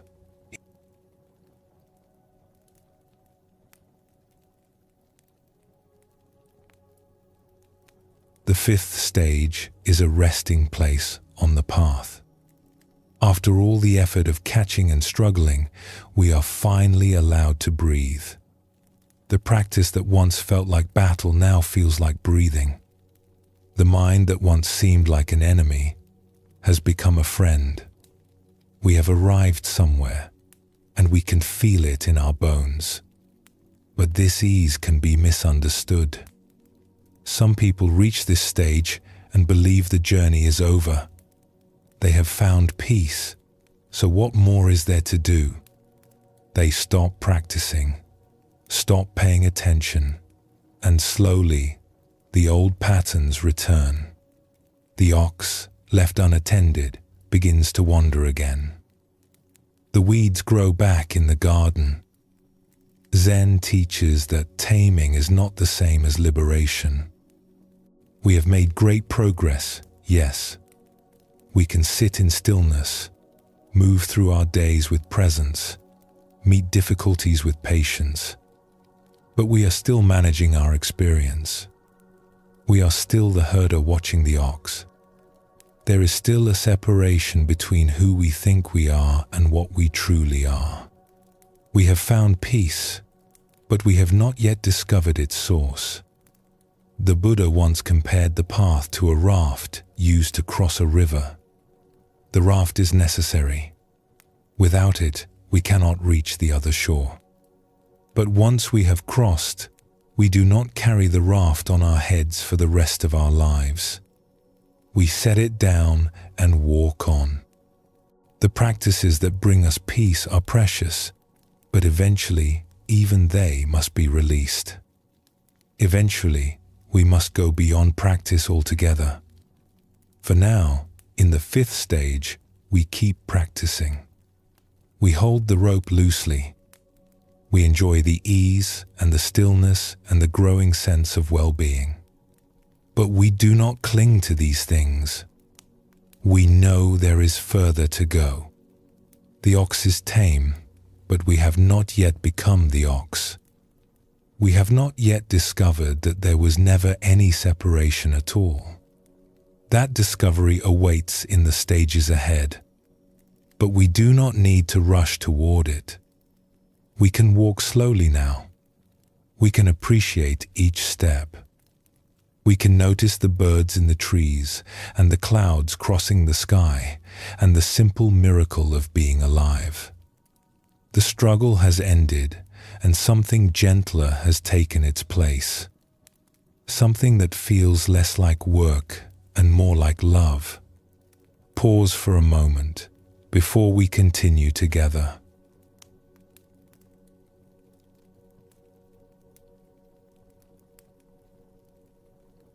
The sixth stage of awakening is called riding the ox home. In the traditional picture, we see something wonderful. The seeker is no longer walking beside the ox, holding a rope, keeping watch. Instead, they are sitting on the ox's back, relaxed and at ease, playing a flute. The ox knows the way home. The seeker does not need to guide it anymore. They can simply enjoy the ride. This is the stage where practice and life become one. There is no longer a separation between sitting in meditation and going about our daily activities. The presence we cultivated on the cushion has spilled over into everything we do. Washing dishes, walking down a path, talking with a friend, all of it becomes practice. All of it becomes an expression of our awakened nature. In the earlier stages, we had to work hard to stay present. We had to catch ourselves when we wandered, bring ourselves back again and again, struggle against the pull of distraction and habit. Even when the ox became tame, we still held the rope. We still watched. We still maintained a certain vigilance. But now, in the sixth stage, we can let go. The ox has learned the way so thoroughly that it walks it without guidance. Our practice has become so natural that it continues on its own, like breathing, like the beating of our heart. We do not have to think about being present. We simply are present. We do not have to try to be awake. We are awake. Zen speaks of this as living from our original nature rather than from our conditioned habits. Our original nature is spontaneous, creative, free. It responds to each moment freshly, without the burden of past and future. When we live from this place, everything becomes lighter. Problems that once seemed heavy become manageable. Difficulties that once overwhelmed us become simply what is happening now, to be met and moved through. The Buddha described this quality of mind as ease, one of the factors of awakening. It is not the ease of laziness or avoidance, but the ease that comes from alignment. When we are aligned with our true nature, when we are no longer fighting against ourselves or against life, there is a natural relaxation. We can trust the ox to carry us. We can trust ourselves to respond appropriately to whatever arises. This trust is not blind faith. It has been earned through all the stages that came before. We have struggled with the wild ox. We have tamed it through patience and persistence. We have learned its ways, and it has learned ours. Now, finally, we can rest on its back and let it carry us home. But what does home mean in this context? In Zen, home is not a place we go to. It is a recognition of where we already are. Home is our true nature, the ground of our being, the stillness beneath all movement. We have always been home. We just did not know it. The whole journey of awakening is really a journey of recognition, of seeing what was always here, of coming back to what we never actually left. The sixth stage is when this recognition begins to stabilize. It is no longer just a glimpse or a peak experience. It is becoming our ordinary way of being. We wake up in the morning and we are home. We go about our day and we are home. We encounter difficulty and joy, loss and gain, and through all of it, we are home. The ox carries us there without us having to do anything at all. There is a Zen teaching that says, before enlightenment, chop wood, carry water. After enlightenment, chop wood, carry water. The activities are the same. What changes is how we relate to them. Before, we chopped wood thinking about something else, distracted, disconnected from our actions. After, we chop wood completely, fully present, the chopping itself a kind of meditation. There is no gap between us and what we are doing. There is no wishing to be somewhere else. There is just this fully met, fully lived. In the sixth stage, this way of being is becoming natural. We do not have to remind ourselves to be present. Presence is simply how we are.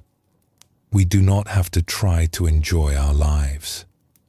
Enjoyment arises on its own when we stop resisting what is. The flute plays itself, and we are both the player and the music. 2 years had passed since Ren arrived at the Temple of Still Water. 2 years of sitting, sweeping, carrying water, learning to be still. 2 years of watching the seasons turn, the plum blossoms giving way to summer heat, the autumn leaves falling into the pond, the winter snow settling on the pine branches like white silence. He was not the same person who had climbed the mountain path that first day, lost and grieving, searching for something he could not name. That person seemed like a stranger now, someone Ren had once known but could no longer quite remember. The grief for his father had not disappeared, but it had transformed into something softer, something he could hold without being cut by it. The restlessness that had driven him from his village had quieted into a deep stillness that he carried with him wherever he went.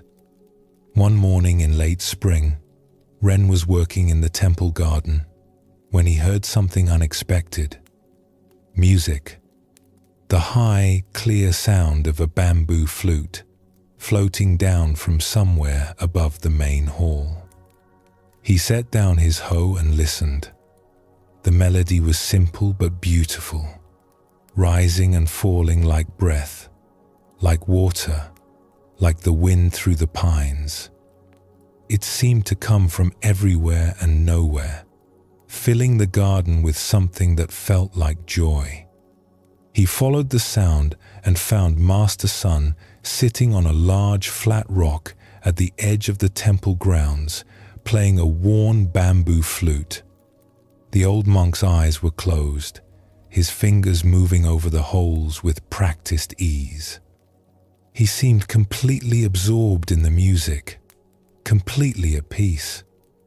Ren sat down nearby and listened until the melody came to its natural end. Sun lowered the flute and opened his eyes. He did not seem surprised to see Ren there. "I did not know you played," Ren said. "There are many things you do not know about me," Sun said, but there was warmth in his voice, a hint of humor. "I do not play often, only when the morning feels right for it." It was beautiful. Sun looked at the flute in his hands, turning it over slowly. "My teacher gave me this many years ago. He said that when practice becomes natural, music arises on its own, not from effort, but from joy. He said I would understand someday." The old monk smiled. "It took me a long time to understand. And now? Now I play when I feel like playing. I do not think about why. The music wants to come out, so I let it come out. It is very simple." Ren considered this. He thought about his own practice, how it had changed over the months and years. In the beginning, sitting had been a battle. Then it had become a discipline, something he did because he knew he should. Then, slowly, it had become natural, like eating or sleeping. And now, more and more often, it felt like something else entirely. Not a duty, not even a practice. Just a way of being. Just how he moved through the world. "I think I am beginning to understand," he said. Sun nodded. "You have been here long enough now. I have watched you change. In the beginning, you were like a horse straining against its reins. Then you learned to walk calmly. Now," he paused, looking at Ren with those clear, kind eyes. "Now you are ready to ride." "What do you mean?" "The next stage of the path. You have tamed the ox. You have learned to work with your mind instead of against it. But you are still walking beside it, still holding the rope, even if loosely. The question now is whether you can let go completely, whether you can trust yourself enough to climb on its back and let it carry you. Ren sat with this for a moment. The morning sun was warm on his face. Birds sang in the trees above them. Somewhere in the temple, a bell rang softly, calling the monks to their morning tasks. "How do I do that?" he asked. Sun laughed, a rare sound, free and easy. "You do not do it. That is the whole point. You stop doing and let it happen. You stop trying to be present and simply be present. You stop practicing and become the practice." He held up the flute. "When I play, I do not think about playing. I do not tell my fingers where to go. The music happens through me, not because of me. This is what it means to ride the ox home. You are no longer the one in control. You are being carried by something larger than yourself, something you can trust." Ren looked out over the temple grounds, at the gardens and buildings he had come to know so well, at the mountains rising beyond them, at the vast blue sky above. He felt something stirring in his chest, a kind of expansion, a sense of possibility he had not felt since he was a child. "I am ready," he said quietly. "I know," said Sun. "That is why I am telling you." In the weeks that followed, something shifted in Ren's experience. It was subtle at first, easy to miss if he was not paying attention. But gradually it became unmistakable. The boundaries between practice and ordinary life began to dissolve. He would be washing dishes in the kitchen, his hands in the warm water, and he would realize that he was completely present, completely absorbed in the simple act of cleaning, not thinking about anything else, not wishing he was somewhere else, just washing, just water, just the feeling of ceramic beneath his fingers. He would be walking from one building to another, and he would notice the way his feet touched the ground, the way his body moved through space, the way the air felt against his skin. Each step was complete in itself. Each moment was enough. He began to feel a kind of joy that he had never experienced before. Not the joy of getting something he wanted, or of accomplishing something difficult. A quieter joy, without cause or object. It arose in the morning when he opened his eyes. It was there when he sat in meditation, when he worked in the garden, when he lay down to sleep at night. It did not depend on circumstances. It was simply there, like the sky, like the ground beneath his feet. One evening, Ren found an old bamboo flute in a storage room while looking for gardening tools. It was dusty and forgotten, probably left behind by some monk long ago. He cleaned it off and, on impulse, raised it to his lips. He did not know how to play. He had never learned music of any kind. But he blew gently across the hole, and a note came out, pure and clear. He moved his fingers randomly over the holes, and more notes followed, not a melody exactly, but something, a sound, an expression. He laughed at himself, at the strange squeaks and warbles he was producing. But he kept playing. Night after night, after his duties were done, he would take the flute to a quiet corner of the temple grounds and experiment, not trying to learn proper technique, not trying to play any particular song, just making sounds, letting them come, seeing what wanted to emerge. Slowly, Very slowly, the sounds began to organize themselves. Simple melodies arose, unpracticed and imperfect, but genuine. Music that came from somewhere he could not name. One night, Master Sun found him playing by the pond, the water reflecting the stars, the fish long since gone to sleep beneath the surface. The old monk listened in silence until Ren noticed him and stopped, embarrassed. "Do not stop on my account," Sun said. "It was good. Rough, but good. The roughness will smooth itself in time. What matters is that the music is real. It comes from here." He touched his chest. "Not from here." He touched his head. "I do not know what I am doing," Ren admitted. "That is the best way to do anything," Sun said. "When you do not know what you are doing, you cannot do it wrong. You can only do it honestly." He sat down beside Ren on the grass. For a while, neither of them spoke. They just sat together in the darkness, listening to the sounds of the night, the insects and frogs, the soft wind in the pines. "You will leave soon," Sun said finally. It was not a question.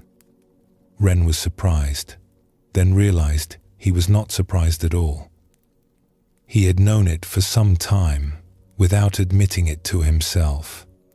He had come to the temple searching for something, and he had found it.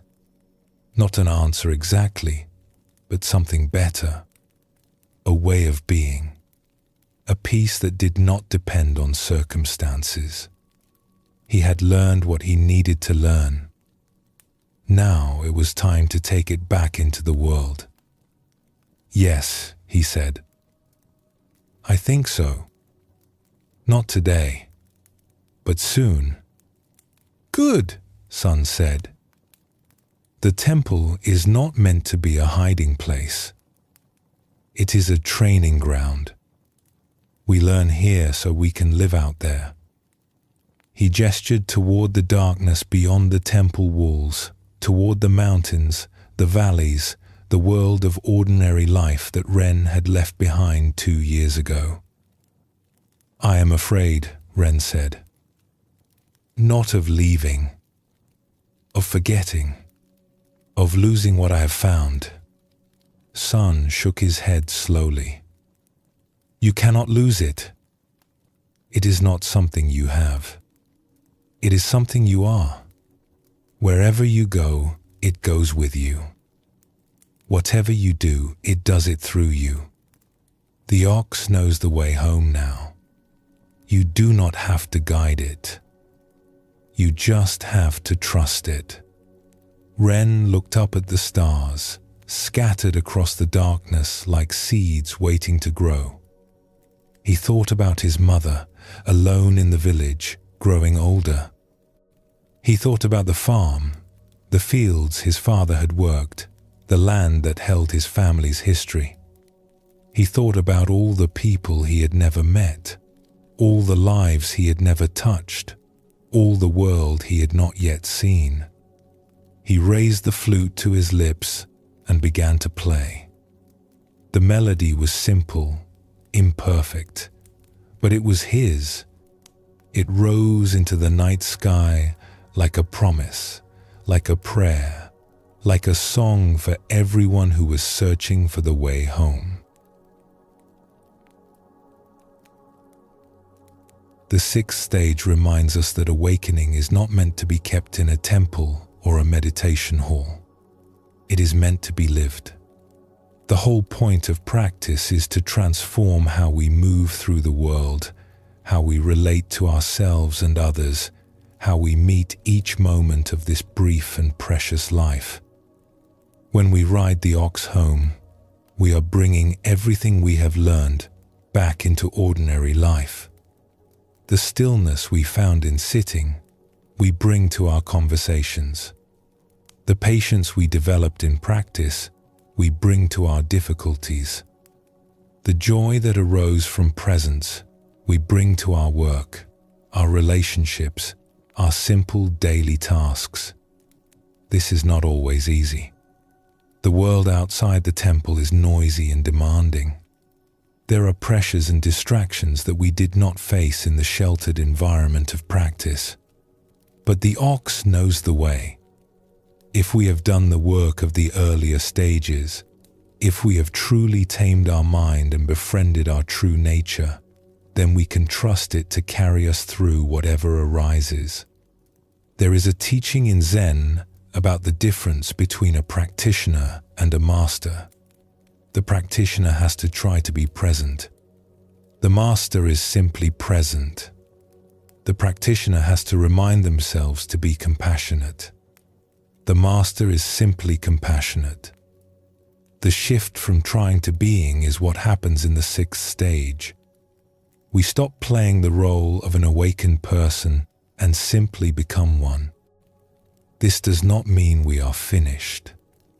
There are still stages ahead, deeper recognitions, more complete surrenders, but something fundamental has changed.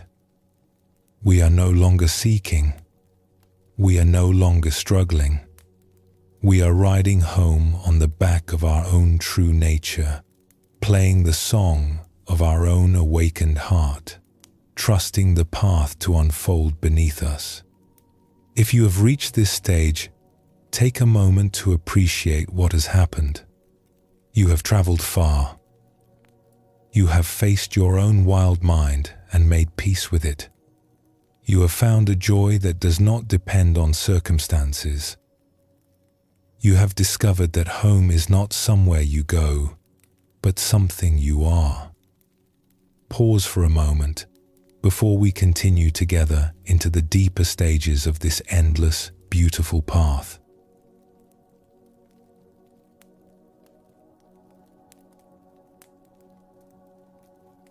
The seventh stage of awakening is called the ox transcended. In the traditional picture, something has changed dramatically. The ox is gone. We see only the seeker, sitting peacefully outside a small hut, gazing at the moon. The rope that once bound them to the ox has been set aside. The struggle is over. The journey home is complete.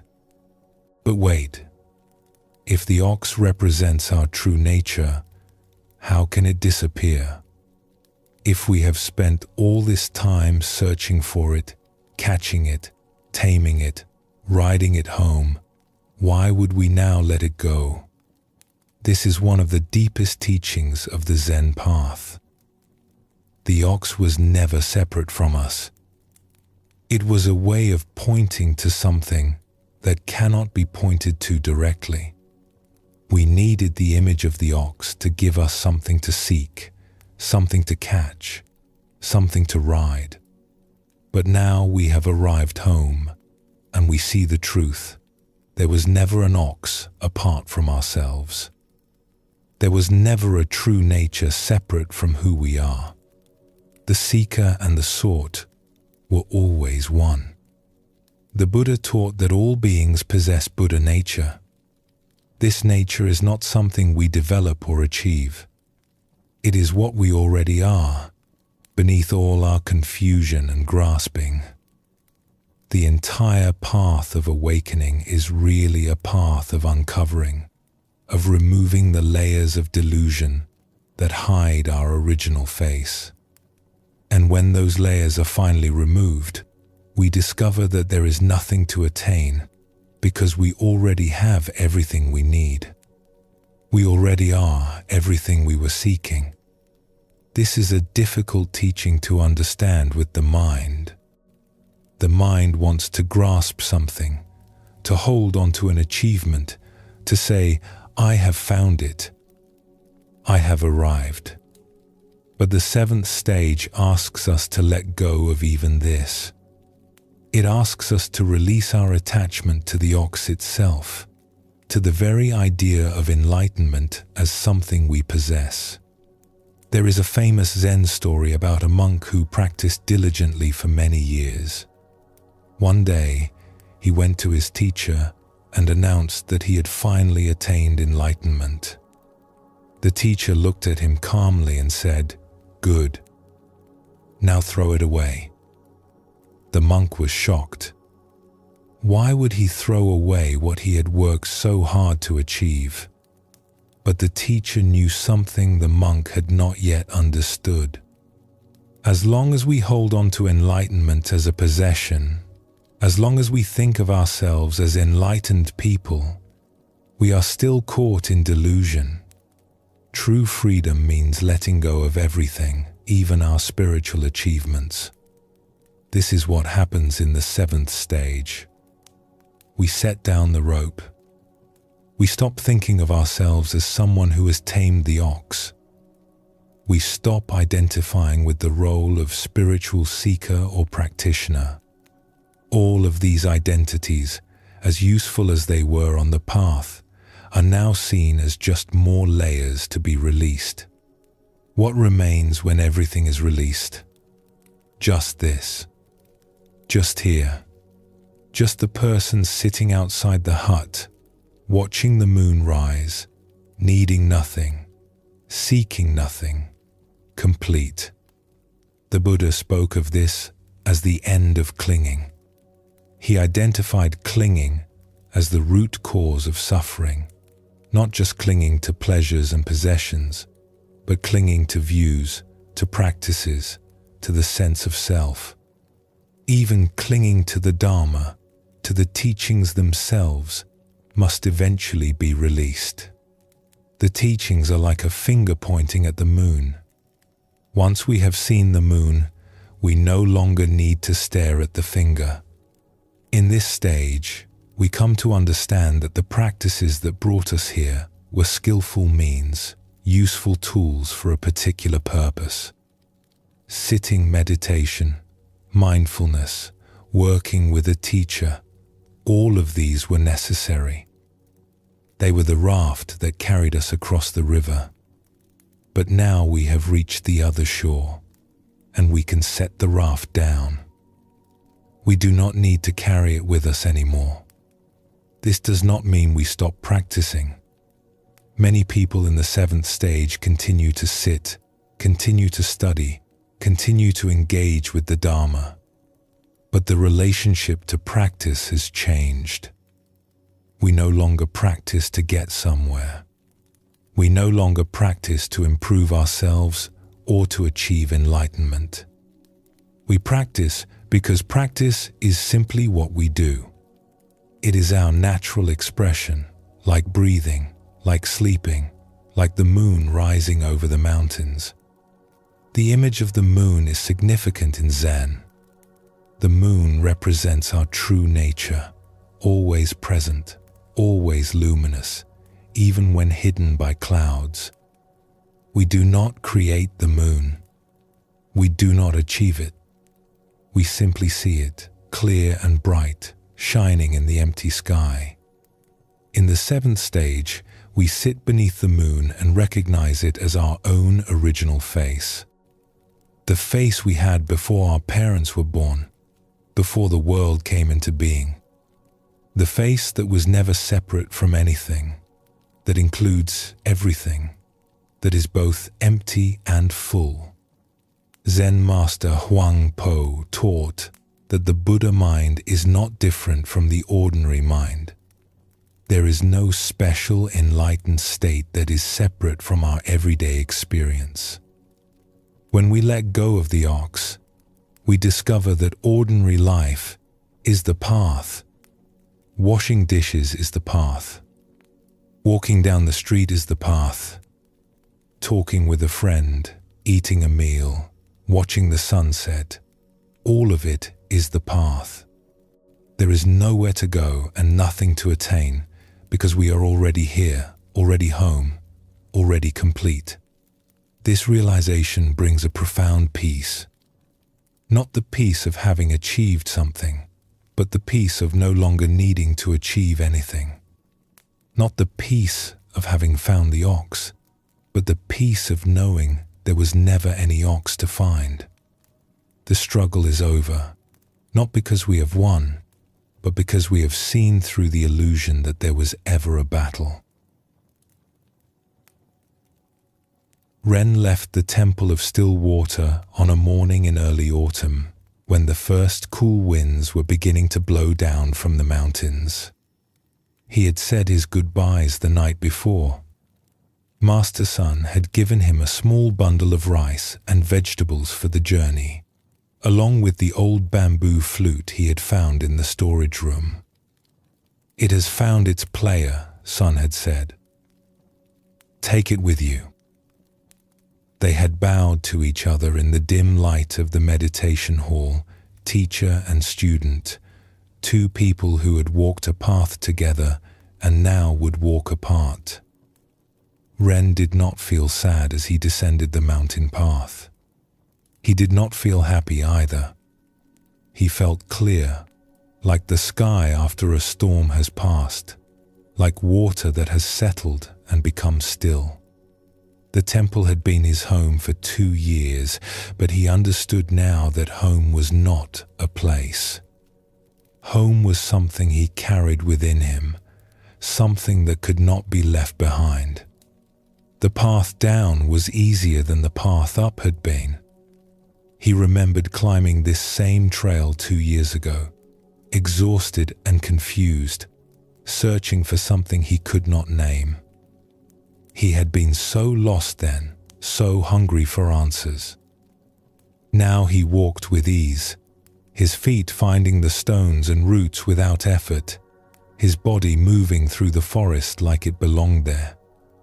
He reached the village of stone bridges by midday and stopped at the same inn where he had stayed on his way up. The innkeeper recognized him and smiled broadly. "The young seeker returns," the man said, wiping his hands on his apron. "You look different. More settled. Less like a man running from something. Did you find what you were looking for up there in the mountains?" Ren considered the question. It was not easy to answer. He had found something, yes, but it was not what he had expected. He had expected to find an answer, a truth, a state of being that would solve all his problems and make him whole. Instead, he had found something simpler and stranger. He had found that there was nothing to find. He had found that he had always been complete. He had found that the searching itself had been the only thing standing between him and peace. "I found that I was not lost," Ren said finally. The innkeeper laughed, not understanding but not needing to. "Well, you look well fed at least. The temple must have good cooks. Better than my wife, if I am honest." Ren smiled and ordered a bowl of noodles. He ate slowly, tasting each bite, noticing the texture of the noodles, the warmth of the broth, the subtle flavors of ginger and onion. He watched the people move through the inn, merchants and travelers, farmers coming in from their fields, a young mother with a child on her hip. Everyone going somewhere, doing something, caught up in the business of their lives. He felt a quiet compassion for all of them, for the way they hurried and worried, for the way they chased after happiness without realizing it was already here, waiting to be noticed. After eating, he continued on his way. The road wound down through forests and fields, past villages and farms, through landscapes that were both familiar and new. He had walked this road before, but he had not really seen it. He had been too caught up in his thoughts, too focused on where he was going. Now he saw the red of the autumn leaves, the grey of the stones, the blue of the sky, vast and empty, holding everything. He walked for several days, sleeping under trees when the weather was mild, staying at small inns when it rained. He did not hurry. He did not have a schedule to keep. Each step was complete in itself. Each moment was enough. One evening, as he sat by a small stream, watching the water flow over the rocks, he thought about the ox. For so long, he had been focused on catching it, taming it, riding it home.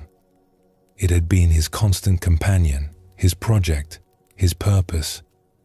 The ox had given shape to his journey, something to aim for, something to measure his progress against. But now, sitting by this stream, with the evening light turning golden on the water, he realized he had not thought about the ox in days. It had slipped away without him noticing, like a dream fading upon waking, like mist burning off in the morning sun. Where had it gone? He looked around, half expecting to see it standing in the shadows beneath the trees, watching him with those calm eyes. But there was nothing. Just the stream flowing endlessly over the rocks. Just the trees with their leaves beginning to turn. Just the darkening sky and the first stars beginning to appear, one by one, like old friends arriving for a gathering. And then he understood. The ox had not gone anywhere. It had never been separate from him. It was the stream, this very stream, flowing without effort, without destination. It was the trees, standing patient and still, their roots drinking deep from the earth.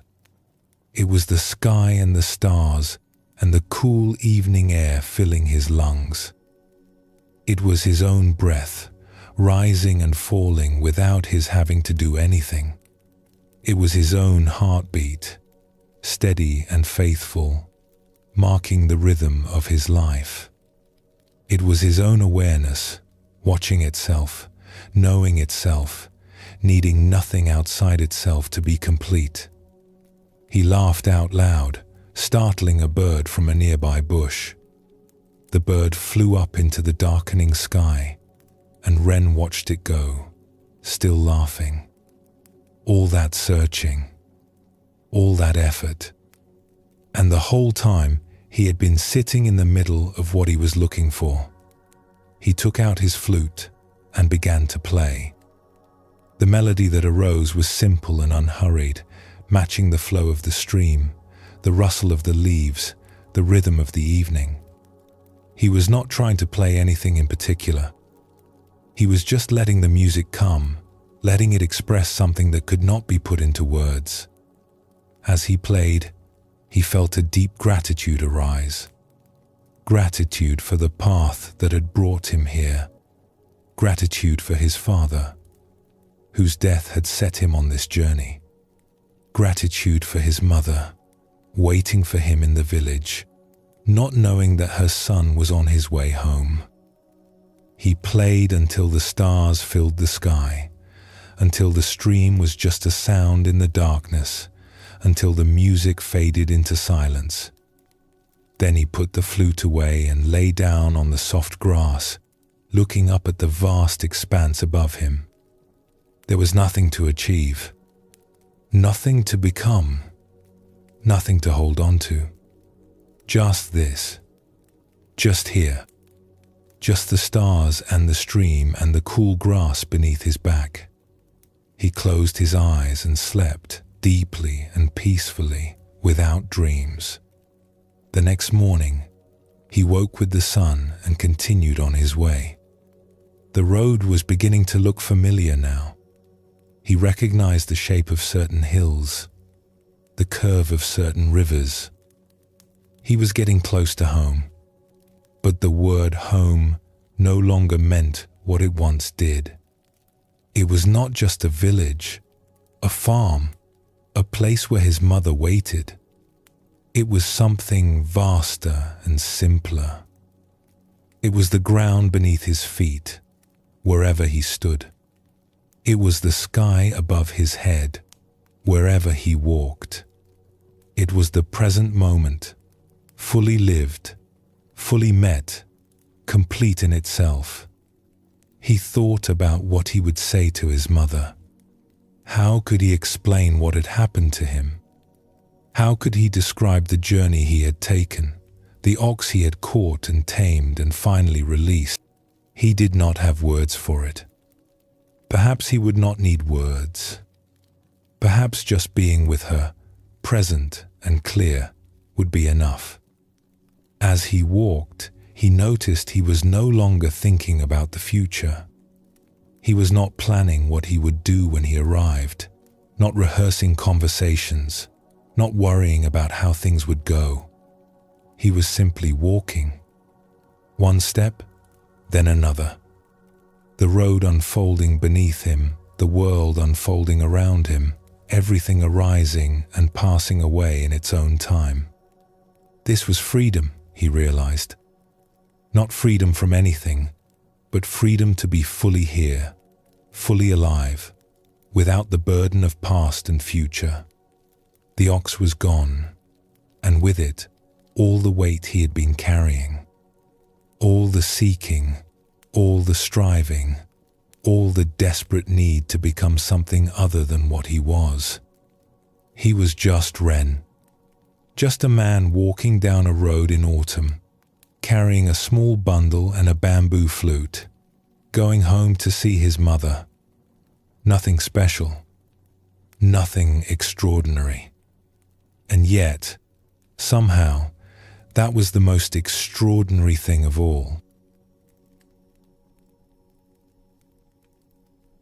The seventh stage brings us to a place that cannot be described, only lived.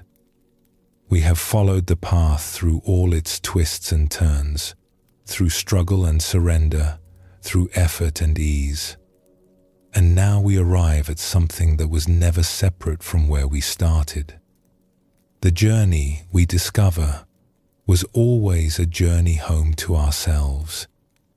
The Buddha, in his final teaching before passing away, told his students to be a lamp unto themselves, not to rely on external authorities, not to cling to doctrines or teachers, or even to his own words, but to trust their own direct experience of reality. This is what the seventh stage asks of us. We let go of everything we have learned, not because it was wrong, but because we no longer need it in the same way. We have internalized the teachings so completely that they have become invisible, like the air we breathe, like the ground we walk on. Zen master Linji said, "If you meet the Buddha on the road, kill him." This shocking statement points to the same truth. As long as we are looking for the Buddha outside ourselves, as long as we think enlightenment is something possessed by special people in special places, we are missing the point. The Buddha is not someone to meet. The Buddha is what we are when we stop pretending to be something else. The ox is not something to catch. The ox is what has always been here, hiding in plain sight, waiting for us to stop searching long enough to see it. There is a teaching in the Prajnaparamita Sutras that says, form is emptiness and emptiness is form. For a long time on the path, we learn to see through form, to recognize that things are not as solid and separate as they appear. But in this stage, we complete the circle. We see that emptiness is not somewhere else, not a special state apart from ordinary life. Emptiness is right here, in this cup of tea, in this conversation, in this breath. The sacred is not separate from the ordinary. It is the ordinary seen clearly. In this stage, we discover a peace that does not depend on anything. Not on our practice, not on our understanding, not on our circumstances. It is the peace of simply being, without conditions, without requirements. We sit outside our hut and watch the moon rise over the mountains, and we need nothing more. The moon is enough. The sky is enough. This moment, just as it is, with all its imperfections and uncertainties, is enough. This is not the end of the path. There are still stages ahead, still deeper realizations, still ways in which life will continue to unfold and teach us. But something fundamental has been resolved. The great search is over. Not because we found what we were looking for, but because we found that we were never really lost. We were always home. We just did not know it. Rest here for a moment. Feel what it is like to need nothing. Feel what it is like to be complete, just as you are, in this moment, with things exactly as they are. There is nothing you need to fix, nothing you need to achieve, nothing you need to become. You are already what you have always been seeking. The ox is gone, and everything remains. Pause for a moment before we continue together.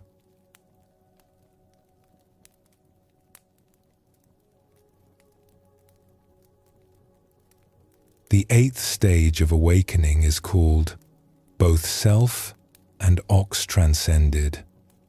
In the traditional picture, there is nothing to see. Just an empty circle. No ox, no seeker, no hut, no moon. The image that has guided us through 7 stages of the path has finally dissolved into pure emptiness. This is the most radical stage of awakening. In the 7th stage, the ox disappeared, and we discovered that it had never been separate from us. But there was still someone there to make this discovery. There was still a person sitting outside the hut, watching the moon, enjoying the peace of having arrived home. Now, even this disappears. The one who transcended the ox is also transcended. The seeker and the sought both dissolve into something that cannot be pictured or named. In Buddhism, this is called sunyata, often translated as emptiness. But emptiness does not mean nothingness. It does not mean that things do not exist or that life is meaningless. Rather, it points to the true nature of all things, which is that they have no fixed, separate, independent existence. Everything arises in dependence on everything else. Nothing stands alone. When we look deeply into any phenomenon, we find that it is empty of a separate self, empty of boundaries, empty of the solidity we usually attribute to it. This is not a loss. It is the discovery of something far more wondrous than solidity could ever be. The Buddha taught that this emptiness is not something to be feared. It is actually the source of all freedom. As long as we believe in solid, separate things, including a solid, separate self, we are trapped. We grasp at what we want and push away what we do not want. We build walls around ourselves and defend them fiercely against the world. But when we see through the illusion of separateness, the walls come down. We discover that we were never separate from anything. The universe is not something we live in. It is something we are.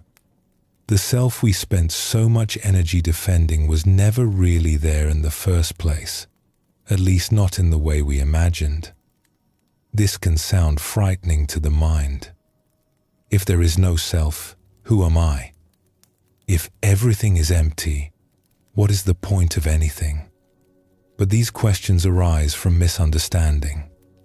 Emptiness does not negate our experience. It liberates it. We still eat breakfast, still talk with friends, still feel joy and sorrow, still love and grieve and hope. but we hold it all more lightly. We are no longer fighting to protect a self that does not exist. We are no longer struggling to make permanent what is inherently impermanent. We can finally relax into the flow of things as they are. The great Buddhist philosopher Nagarjuna dedicated his life to exploring the nature of emptiness. He showed that emptiness itself is empty. We cannot make a thing out of it, cannot cling to it, cannot use it as a new foundation for the self. Even the concept of emptiness must be released. This is what the 8th stage points to. Not just the emptiness of the ox, not just the emptiness of the seeker, but the emptiness of emptiness itself. Zen expresses this through the image of the empty circle, called an enso in Japanese. The enso is one of the most profound symbols in Zen art. It is usually drawn with a single brushstroke, in one continuous movement, expressing the totality of existence in the simplest possible form.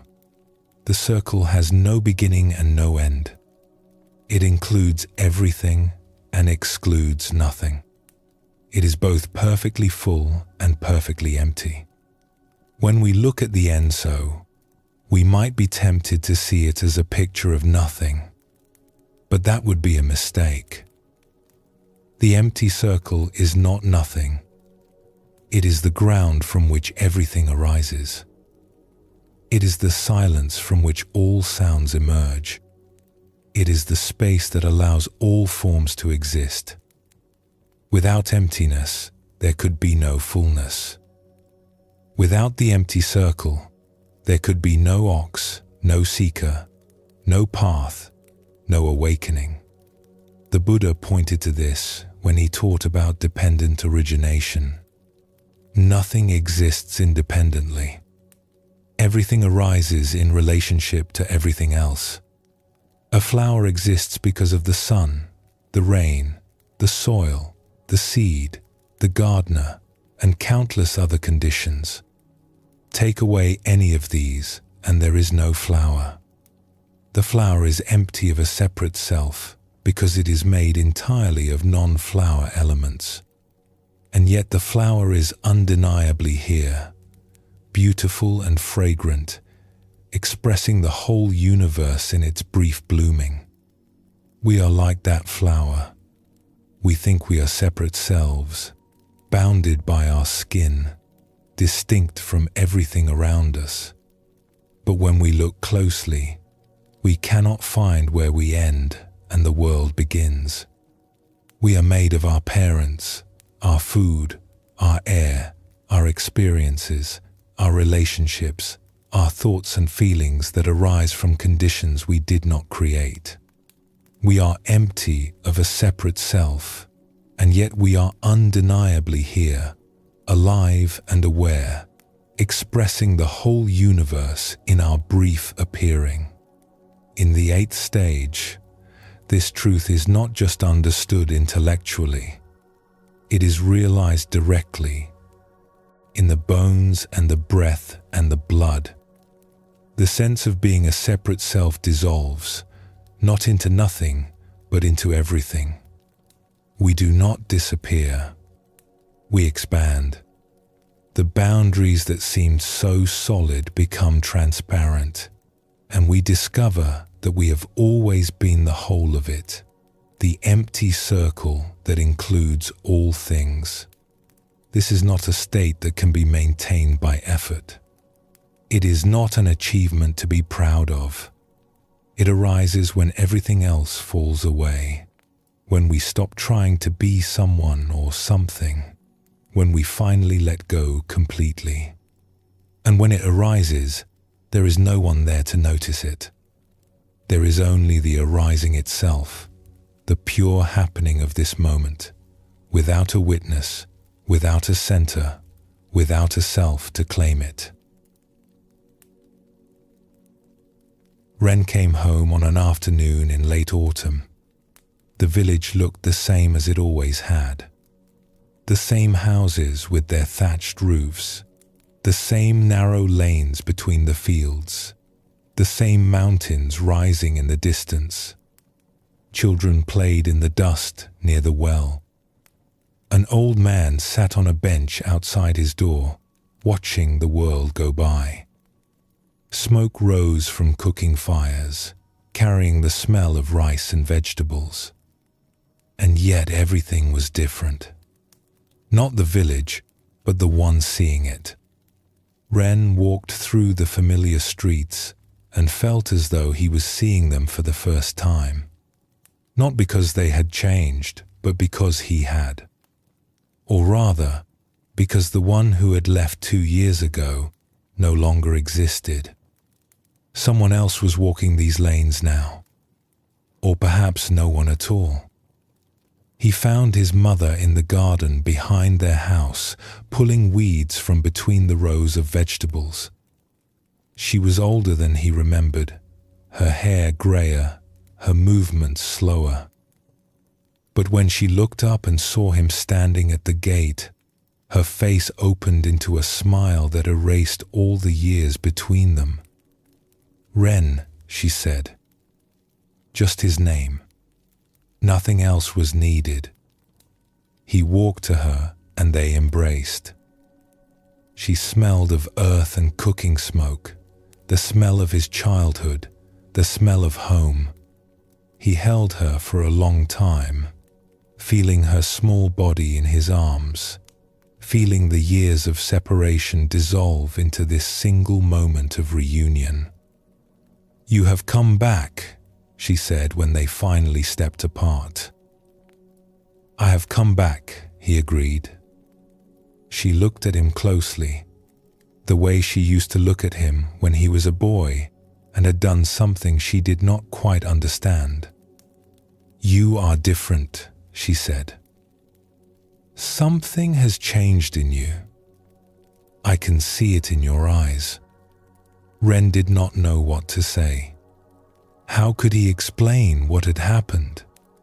How could he put into words the journey he had taken, the ox he had sought and found and lost, the self that had dissolved somewhere on the road between the temple and here?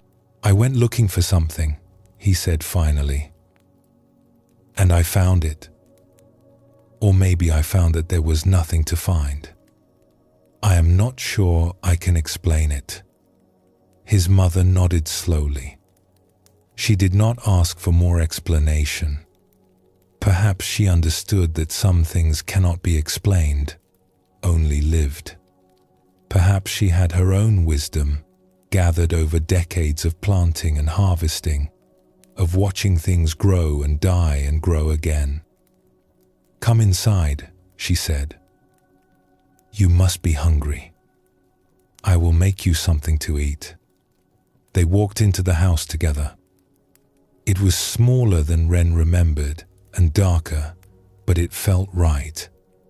It felt like exactly where he was supposed to be. He sat at the low table where he had eaten thousands of meals as a child and watched his mother move around the kitchen, preparing rice and vegetables, heating water for tea. "I thought about you every day," she said without turning around. "I wondered where you were, what you were doing, if you were safe, if you were happy." "I thought about you too," Ren said. "I wanted to come back sooner, but I was not ready." "And now you are ready?" Ren considered the question. Was he ready? He did not feel ready for anything in particular. He did not feel like he had completed something or achieved something. He just felt empty, in the best possible way.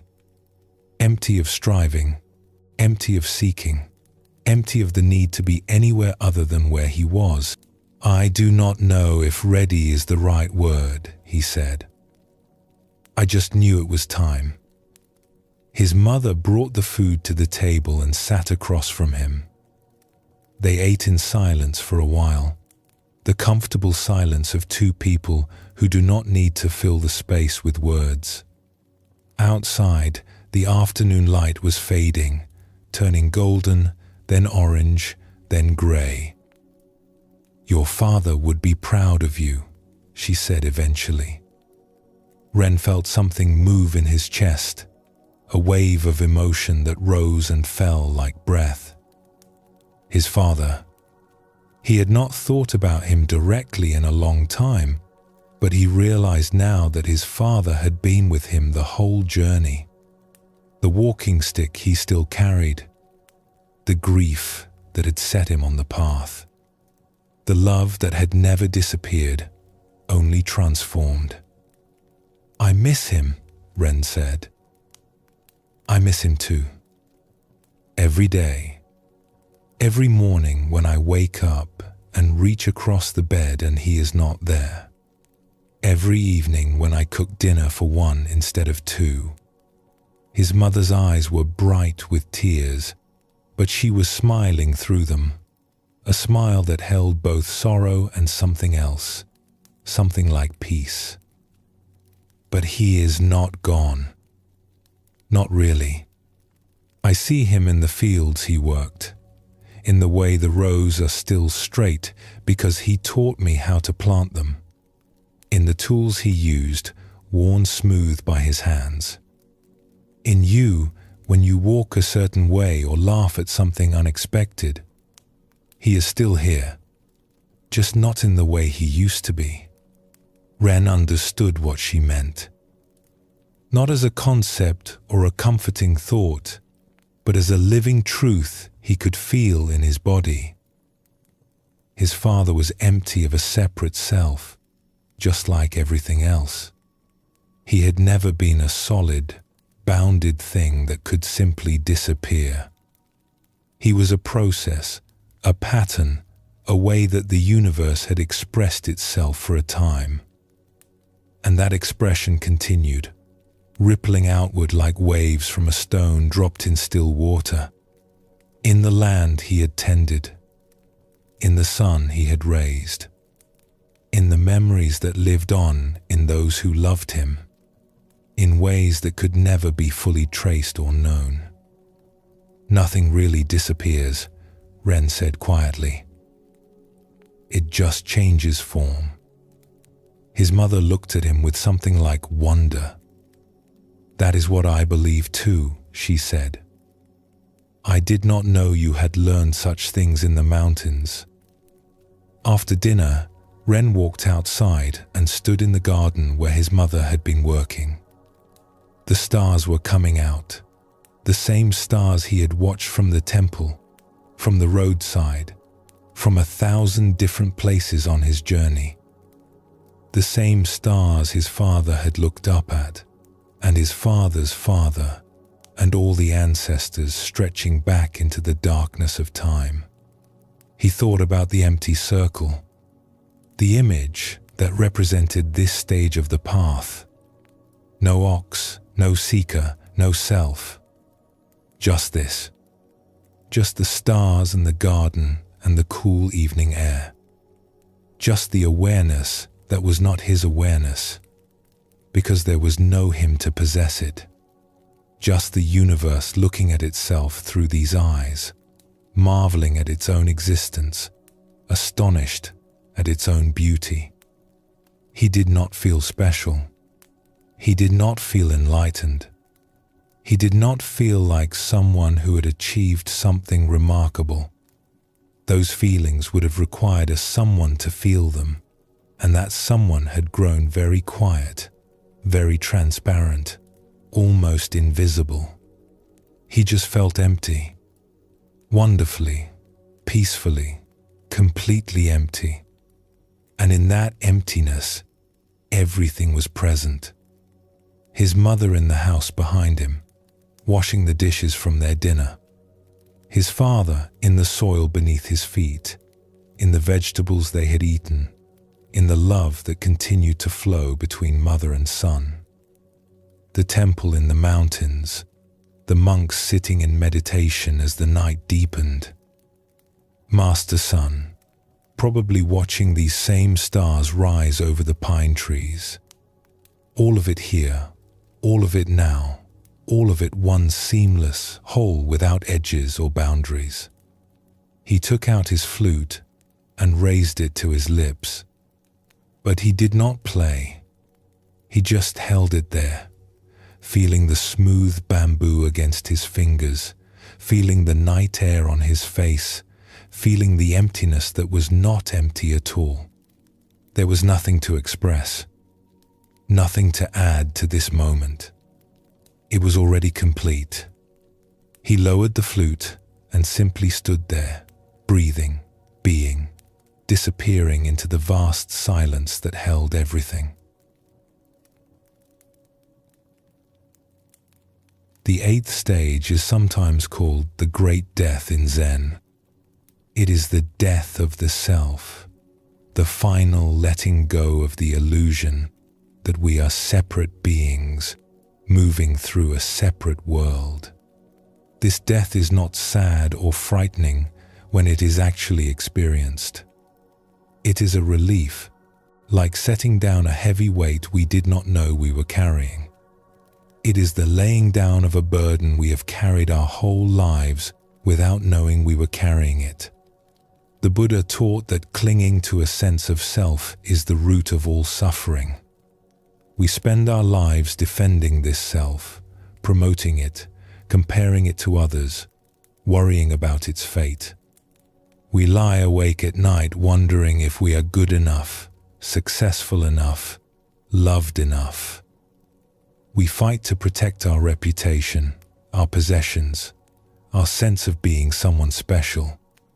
And all this effort is based on a misunderstanding. The self we are defending does not exist in the way we think it does. It is a story we tell ourselves, a collection of memories and habits and beliefs that we mistake for a solid, continuous thing. When this is seen clearly, not just understood but seen with the whole of one's being, the self becomes transparent. We can still function in the world. We still have a name, a history, a personality. People still recognize us on the street and call us by our names. But we no longer take it so seriously. We no longer believe it is the whole truth of who we are. We have seen the empty circle, and we know that we are that emptiness, expressing itself temporarily as this particular form, this brief dance of atoms and awareness. This is not a state to achieve or a place to arrive. It is the ground that was always beneath our feet, the sky that was always above our heads. We recognize that we have always been empty, and that this emptiness is the source of everything, the womb of the universe, the mother of all forms. The empty circle holds everything, your joys and sorrows, your seeking and finding, your life and death, all of it arising from emptiness, dancing for a while in the light of awareness, returning to emptiness when its time is done. Nothing is lost. Nothing is gained. Everything is exactly as it has always been, perfect and complete, needing nothing added, nothing taken away. Rest here in the empty circle. Let yourself dissolve into what you have always been. There is nothing to fear. There is nothing to hold on to. There is only this, vast and silent and infinitely full. The empty circle that is also the fullest thing in the universe. Pause for a moment before we continue together into the final stages of this pathless path.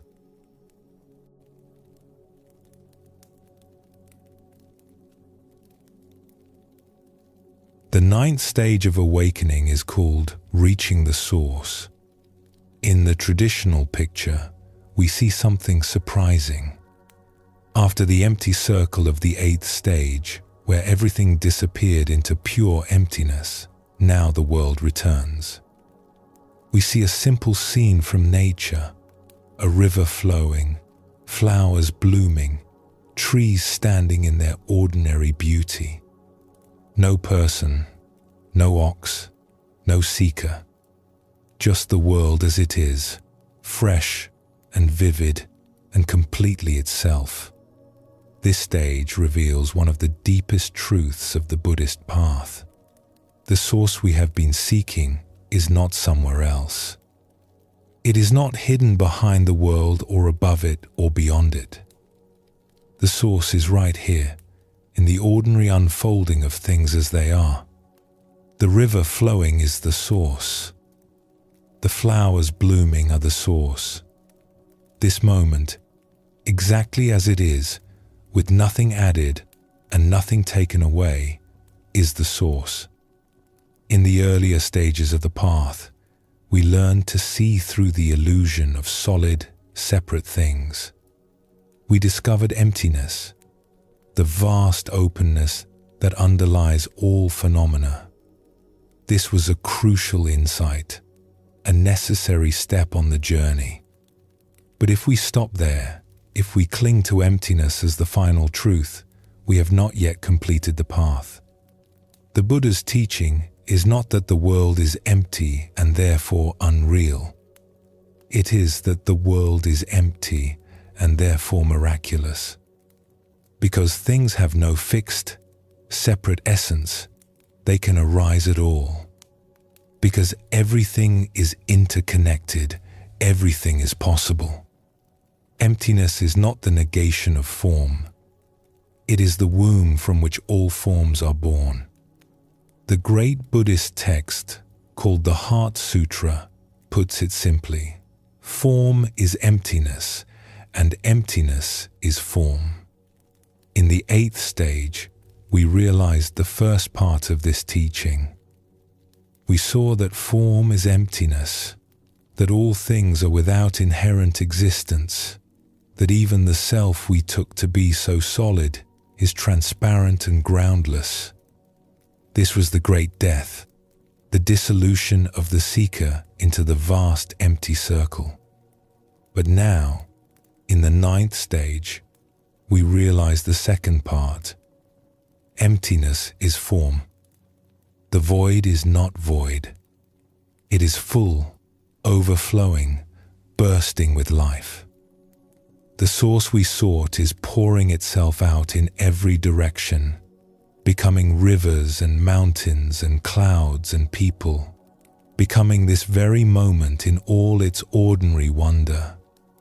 There is a famous Zen saying about the stages of practice. Before I studied Zen, mountains were mountains and rivers were rivers. While I was studying Zen, mountains were no longer mountains and rivers were no longer rivers. But after I had studied Zen for many years, mountains were once again mountains and rivers were once again rivers. This saying captures the journey we have been on. In the beginning, we took the world at face value. Mountains were just mountains, solid and obvious. Then we began to see through them. We discovered their emptiness, their lack of inherent existence. Mountains became strange, transparent, almost dreamlike. But now, having passed through emptiness, we return to the ordinary. Mountains are mountains again. But this is not the same as the beginning. Now we see them with new eyes. We see them as the expression of the source, as emptiness taking form, as the sacred showing up as the ordinary. The Zen master, who spoke those words about mountains and rivers, was pointing to something that cannot quite be put into language. The third seeing is not the same as the first seeing, even though they look identical from the outside. The first seeing was naive, unconscious, taking things for granted. The third seeing is awake. It knows that mountains are empty, and precisely because of this, it can appreciate them fully. It knows that rivers are without inherent existence, and precisely because of this, it can marvel at their flowing. In this stage, we stop seeking altogether. Not because we have given up, but because we have found what we were looking for. Or rather, we have discovered that what we were looking for was never lost. It was here all along, hiding in plain sight, showing itself in every breath, every bird song, every falling leaf. We were searching for the source while standing in the middle of it. We were asking where home is while sitting in our own living room. The Buddha, after his enlightenment, was asked what he had attained. He replied that he had attained nothing at all. This seems like a strange answer from someone who had just achieved the highest goal of the spiritual path. But it is the truest answer he could give. There is nothing to attain because the source is already here. There is nothing to become because we already are what we seek. The whole journey of awakening is really a journey of recognition, of seeing what was always present, of waking up to the miracle of ordinary existence. This is why the 9th stage shows us a scene from nature rather than a spiritual symbol or a meditating figure. The river does not need to practice meditation. The flowers do not need to attain enlightenment. They are already expressing the source perfectly, just by being what they are. They do not question their existence or wonder if they are doing it right. They simply flow, simply bloom, simply are. And so are we, if we could only see it.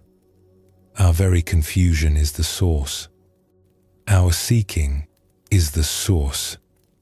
Even our suffering, even our mistakes, even our darkest moments are the source taking form, the emptiness expressing itself in yet another way. This does not mean that the path was unnecessary. We needed to make the journey. We needed to search and struggle and surrender. We needed to catch the ox and tame it and ride it home and let it go. Without the journey, we would not have the eyes to see what was here all along. A person who has never left home does not know what home means. A person who has never been lost cannot understand the joy of being found. The journey gives us the capacity to appreciate what was always present. The poet T.S. Eliot wrote that the end of all our exploring will be to arrive where we started and know the place for the first time. This is what happens in the 9th stage. We arrive where we started. We see the ordinary world we have always lived in, the same world we tried so hard to escape or transcend. But now we know it. Now we recognize it as the source itself, endlessly expressing itself, endlessly offering itself, endlessly being born in each moment. There is a story about a Zen master who was asked what he did before enlightenment. He said, "I chopped wood and carried water." "And what do you do after enlightenment?" "I chop wood and carry water." The student was confused. "Then what is the difference?" The master smiled. "Before enlightenment, I chopped wood while thinking about something else. After enlightenment, I just chop wood. This is the simplicity of the 9th stage. We are no longer somewhere else in our minds. We are no longer waiting for life to begin or hoping for something better to arrive. We are here, fully here, and we discover that here is exactly where we always wanted to be. The days settled into a quiet rhythm. Ren woke each morning before dawn, as he had at the temple. He would sit in the small room that had been his as a child, watching the darkness slowly give way to grey, then to the soft colors of sunrise. He did not call it meditation anymore. He did not call it anything. He just sat, breathing, being present to whatever arose. Then he would go outside and work. There was much to do. The farm had suffered during the years of his absence. His mother had done her best, but she was not as strong as she once was, and some fields had gone untended. Weeds had grown up between the rows. Fences had fallen into disrepair. The irrigation channels were clogged with debris. Ren threw himself into the work, not with the desperate energy of someone trying to escape himself, as he might have done in the past. With a quiet joy, he cleared the weeds and felt the soil in his hands. He repaired the fences and felt the wood smooth under his palms. He dug out the irrigation channels and watched the water begin to flow again, clear and cold from the mountain springs. His mother watched him with wonder. "You work differently than you used to," she said one evening as they sat together after dinner. "You seem to enjoy it more." Ren considered this. "I used to think work was something to get through," he said. "A means to an end. Now it just seems like life. No different from eating or sleeping or sitting in the morning." "Your father was like that," she said. "Toward the end especially. He would spend hours in the fields and come home tired but happy. I asked him once what he thought about while he worked. He said he did not think about anything. He just worked." Ren smiled. He understood now what his father had discovered, perhaps without ever naming it. The source was not somewhere else. It was here, in the work itself, in the soil and the water and the growing things. You did not need to go to a temple to find it. You did not need to sit in meditation for hours. You just needed to be present, fully present, to whatever was in front of you. The seasons turned. Autumn gave way to winter, the fields going dormant under blankets of frost. Ren and his mother spent the cold months repairing tools, mending clothes, telling stories by the fire. She told him about his father as a young man, how they had met, how he had courted her with wildflowers and clumsy poems. Ren told her about the temple, about Master Sun, about the long hours of sitting and the breakthrough that had finally come. She listened without judgment, without trying to understand everything. "It sounds like you found what you needed," she said simply. "I found that there was nothing to find," Ren said. "Which sounds like a riddle, I know. But it is the truest thing I can say." His mother nodded slowly. "Your father used to say something similar. He said the meaning of life was not something you could figure out. It was something you had to live. Every day, every moment. That was the meaning. Spring came, and with it the planting season.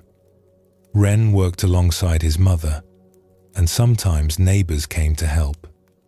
Word had spread that the widow's son had returned from the mountains, and people were curious. Some asked him directly what he had learned at the temple. He found it difficult to answer in a way that made sense to them, so he usually just smiled and said he had learned to pay attention. The village had changed in small ways while he was gone. Some elders had passed away, their houses now occupied by their children and grandchildren. Some young people had married and started families, their babies crying in the night, their laughter ringing through the lanes during the day. The old temple at the edge of the village had been repaired, its roof newly thatched, its bell polished until it shone. But the rhythms of life continued, the same rhythms that had shaped this valley for generations beyond counting. Planting in spring, tending in summer, harvesting in autumn, resting in winter. Birth and death, joy and sorrow, the endless turning of the wheel. One afternoon, while taking a break from planting, Ren walked to the edge of the fields and looked out at the mountains in the distance. They were the same mountains he had crossed to reach the temple, the same mountains he had gazed at as a restless young man, longing for something he could not name.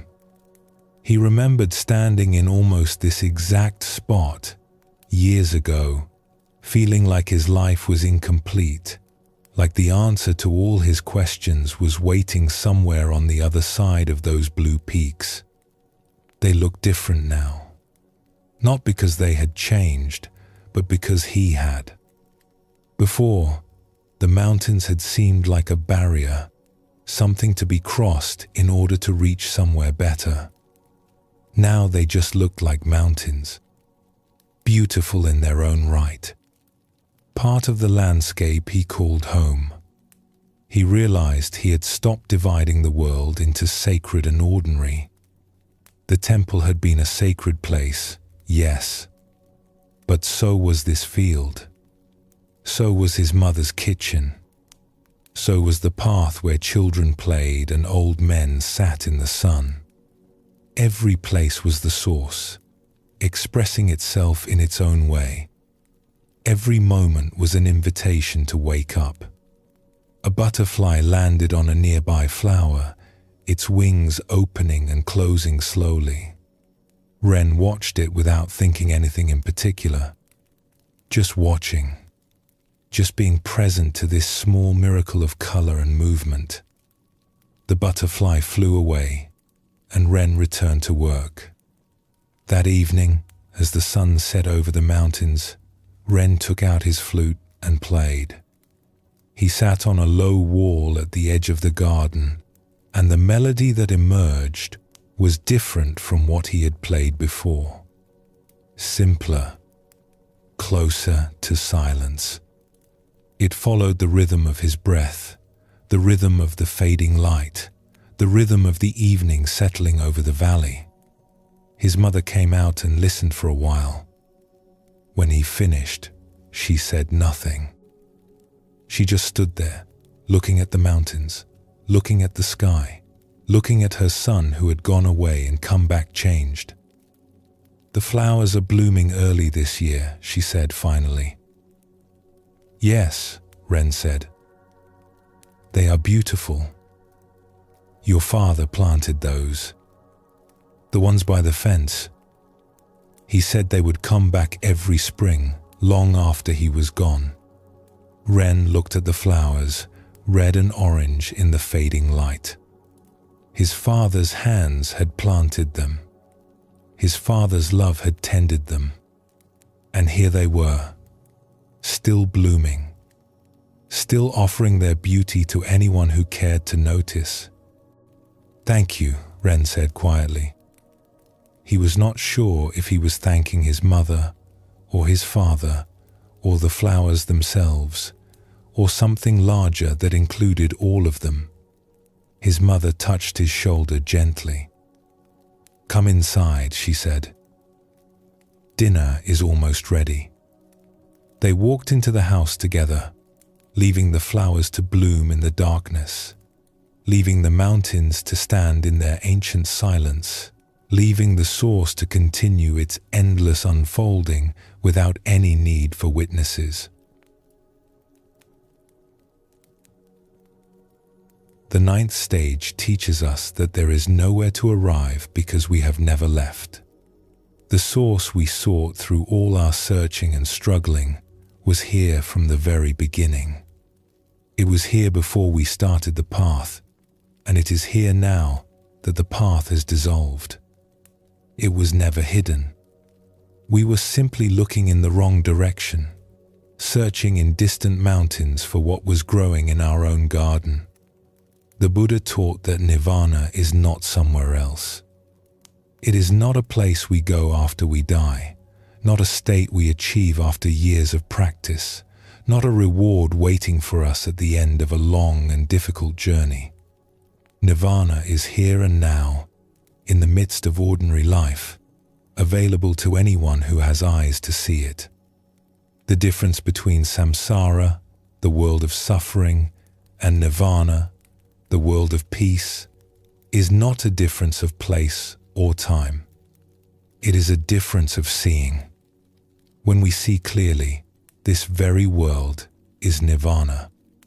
When we see through the lens of craving and aversion, this very world is samsara.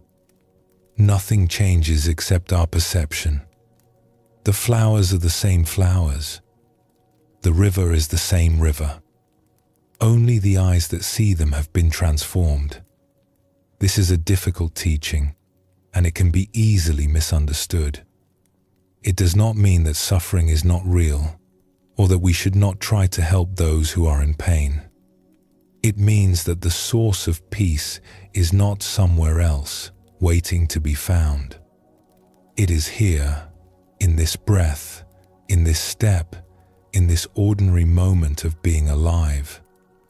The Zen master Layman Pang, after years of practice, said that his supernatural power and marvelous activity was simply drawing water and carrying firewood. This was not false modesty. It was the deepest truth. When we are awake, the most ordinary activities are miraculous. Drawing water, we draw the whole universe. Carrying firewood, we carry the source itself. In this stage, we stop looking for special experiences. We stop waiting for enlightenment to arrive. We realize that it has already arrived, that it was never absent, that it is showing itself right now in the sound of traffic outside the window, in the feel of clothes against our skin, in the taste of morning tea. There is nothing that is not the source. There is nowhere we can go that is outside the source. We have finally come home, not to a place, but to a way of seeing. The river flows. The flowers bloom. The mountains stand silent against the sky. This is the source, pouring itself out, hiding in plain sight, offering itself to anyone who is willing to receive it. Rest here for a moment. Look around you at whatever is present. The walls of your room, the light through the window, the sounds in the distance. All of it is the source. All of it is sacred. All of it is home. Pause for a moment before we take the final step together.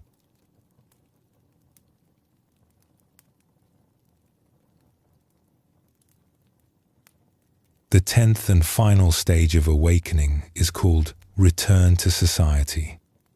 In the traditional picture, we see a figure that might surprise us after all we have been through. It is not a serene monk in robes, not a sage sitting in perfect meditation. It is an ordinary person, perhaps a bit ragged, barefoot and simple, walking into a village with a warm smile. In some versions of the picture, this figure carries a sack over one shoulder, ready to offer gifts to whoever they meet.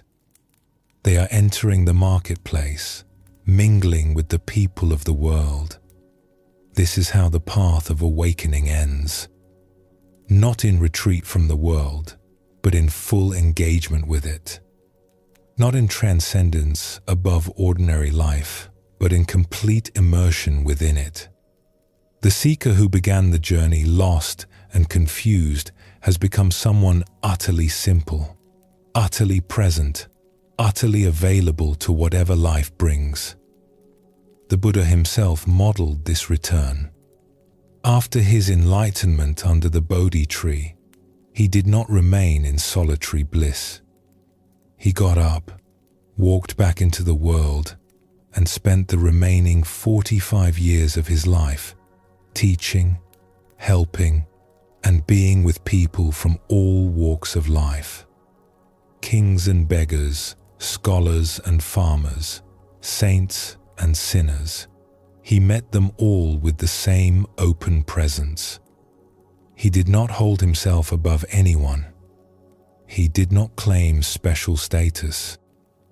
He simply offered what he had found to anyone who was ready to receive it. This is the final fruit of awakening. A life lived in service, not from obligation or duty, but from the natural overflow of compassion that arises when the self has become transparent. When we no longer defend and protect a separate self, we naturally turn toward others. Their suffering becomes our concern. Their joy becomes our joy. The boundaries that once divided us from the world have dissolved, and what remains is love, simple and unconditional, flowing wherever it is needed. Zen tradition speaks of this stage through the image of Hote, the laughing Buddha. Hote was not a monk in a monastery. He was a wanderer, a bit eccentric, who roamed from village to village with his sack of gifts, playing with children, laughing with shopkeepers, bringing joy wherever he went. He did not preach or teach in any formal way. His very presence was the teaching. His laughter was the Dharma. People felt lighter just being around him, without knowing why. This is what it means to return to society. We do not return as teachers or gurus, claiming authority and gathering followers. We return as ordinary people, indistinguishable from anyone else, yet somehow carrying a quality of presence that touches those around us. The Zen master's robe becomes work clothes. The meditation hall becomes the kitchen, the marketplace, the street corner.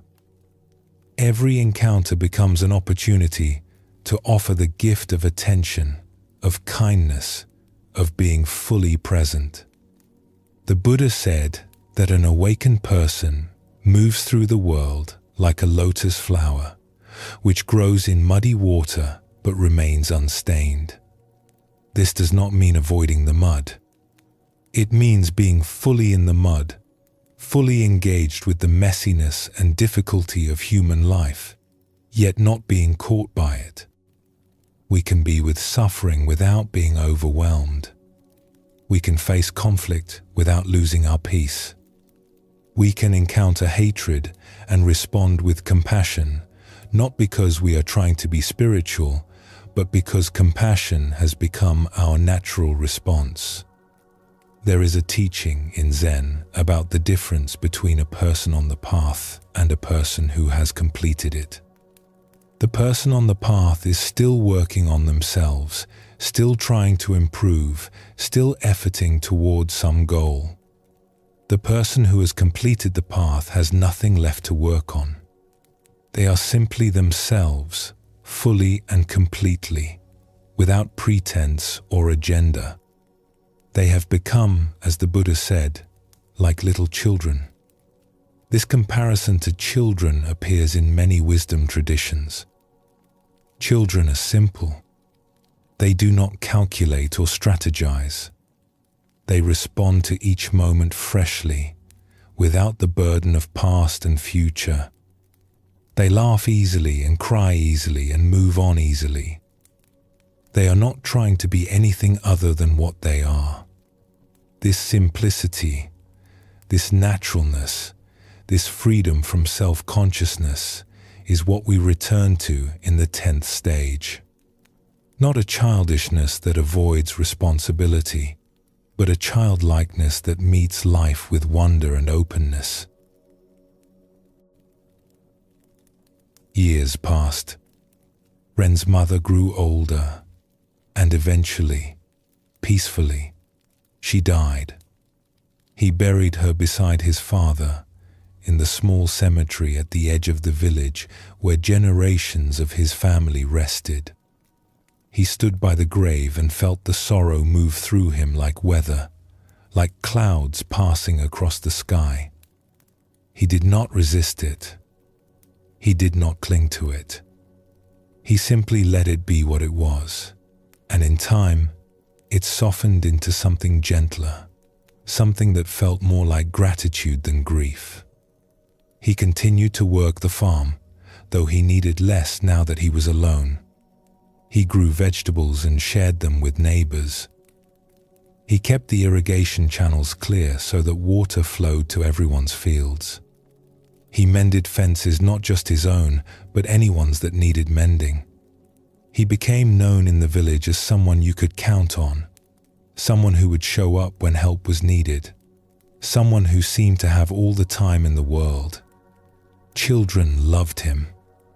They would find him in the fields or by the river and ask him to play, and he always said yes. He would make them toys from sticks and leaves, tell them stories he half remembered and half invented, chase them through the lanes until everyone collapsed laughing. Their parents watched with a mixture of amusement and something like wonder.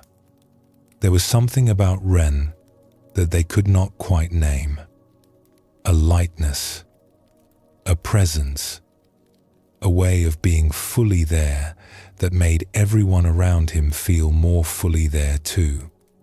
Sometimes travelers would pass through the village, and some of them would seek Ren out. Word had spread, somehow, that there was a man here who had studied at a mountain temple, who had found something worth finding. They would ask him questions about enlightenment, about the meaning of life, about how to find peace. Ren would listen to their questions carefully. Then, more often than not, he would offer them tea. Or he would ask about their journey, where they had come from, what they had seen along the way. Or he would simply sit with them in silence, watching the clouds drift across the sky. But what is the secret? They would sometimes press, "What did you learn in the mountains?" Ren would smile at this. "I learned that there is no secret," he would say. "I learned that everything you are looking for is already here. I learned that the most ordinary things are the most sacred, and that the meaning of life is to live it." This answer usually disappointed them. They wanted something more dramatic, more mysterious. They wanted techniques and practices and stages of attainment. They wanted to know that they were special, that their seeking made them different from ordinary people.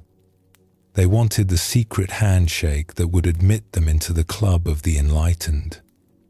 But some of them heard something in Ren's simple words, something that resonated deeper than philosophy, deeper than words themselves. They would look at him, at the way he sat so easily, at the peace in his eyes, at the way he seemed to have nowhere else to be and nothing else to do, and something would shift in them. Not a big shift, just a small opening, a crack in the shell of their seeking. And that was enough. That was the seed.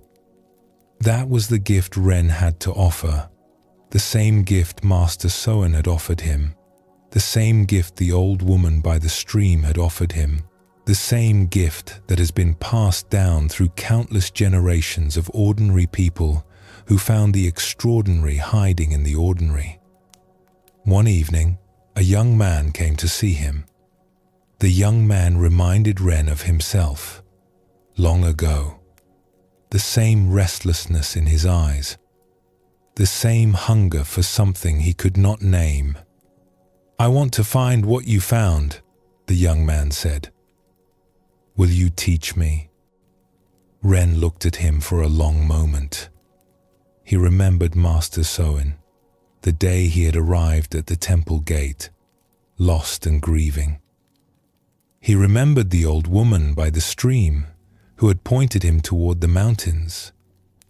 He remembered all the teachers and all the teachings, all the struggles and all the surrenders. "I cannot teach you anything," Ren said finally, "but I can sit with you. I can walk with you. I can point at the moon, though you will have to see it for yourself." The young man nodded eagerly. "Where do I start?" Ren smiled and picked up a broom that was leaning against the wall. "The courtyard needs sweeping," he said. "Start there."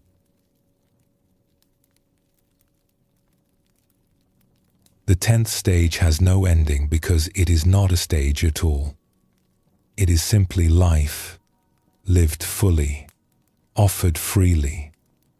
The one who returns to society does not think of themselves as awakened or enlightened. Those words have lost their meaning. There is just this moment, this person in front of them, this task at hand. There is just the endless opportunity to be kind, to be present, to be of service. The Buddha was once asked to summarize his teaching in a single phrase. He said, "I teach suffering and the end of suffering." But by the 10th stage, even this teaching has been absorbed and released. There is no more teaching, no more learning, no more path. There is just a person walking through the world with empty hands and an open heart, meeting each moment as it comes. Zen master Yunmen said, "Every day is a good day." This is the spirit of the 10th stage. Not because every day is pleasant or easy, but because every day is an opportunity to wake up, to give, to love. Even difficult days, even days of loss and pain. Every day is a good day because every day is life offering itself to us, and we are finally simple enough to receive it. The journey that began with confusion and longing ends with simplicity and peace. The seeker who searched so desperately for the ox discovers that they have become the ox, or rather, that they were always the ox, that there was never any separation. And now, having nothing left to seek, they are free to give, free to serve, free to walk into the marketplace with a smile and a sack of gifts, bringing joy to everyone they meet. This is the completion of the path. Not an ending, but a beginning. Not an achievement, but a release. The 10 stages of awakening lead us back to where we started, to ordinary life, to this moment, to here and now. And we discover that here and now is the most extraordinary place in the universe. It always was. We just needed to take the long journey to find out. The path is complete, and the path continues. Every step you take is the path. Every breath you breathe is the teaching. Every person you meet is the Buddha, waiting to be recognized. Go gently. Go simply. Go with an open heart. Sleep well.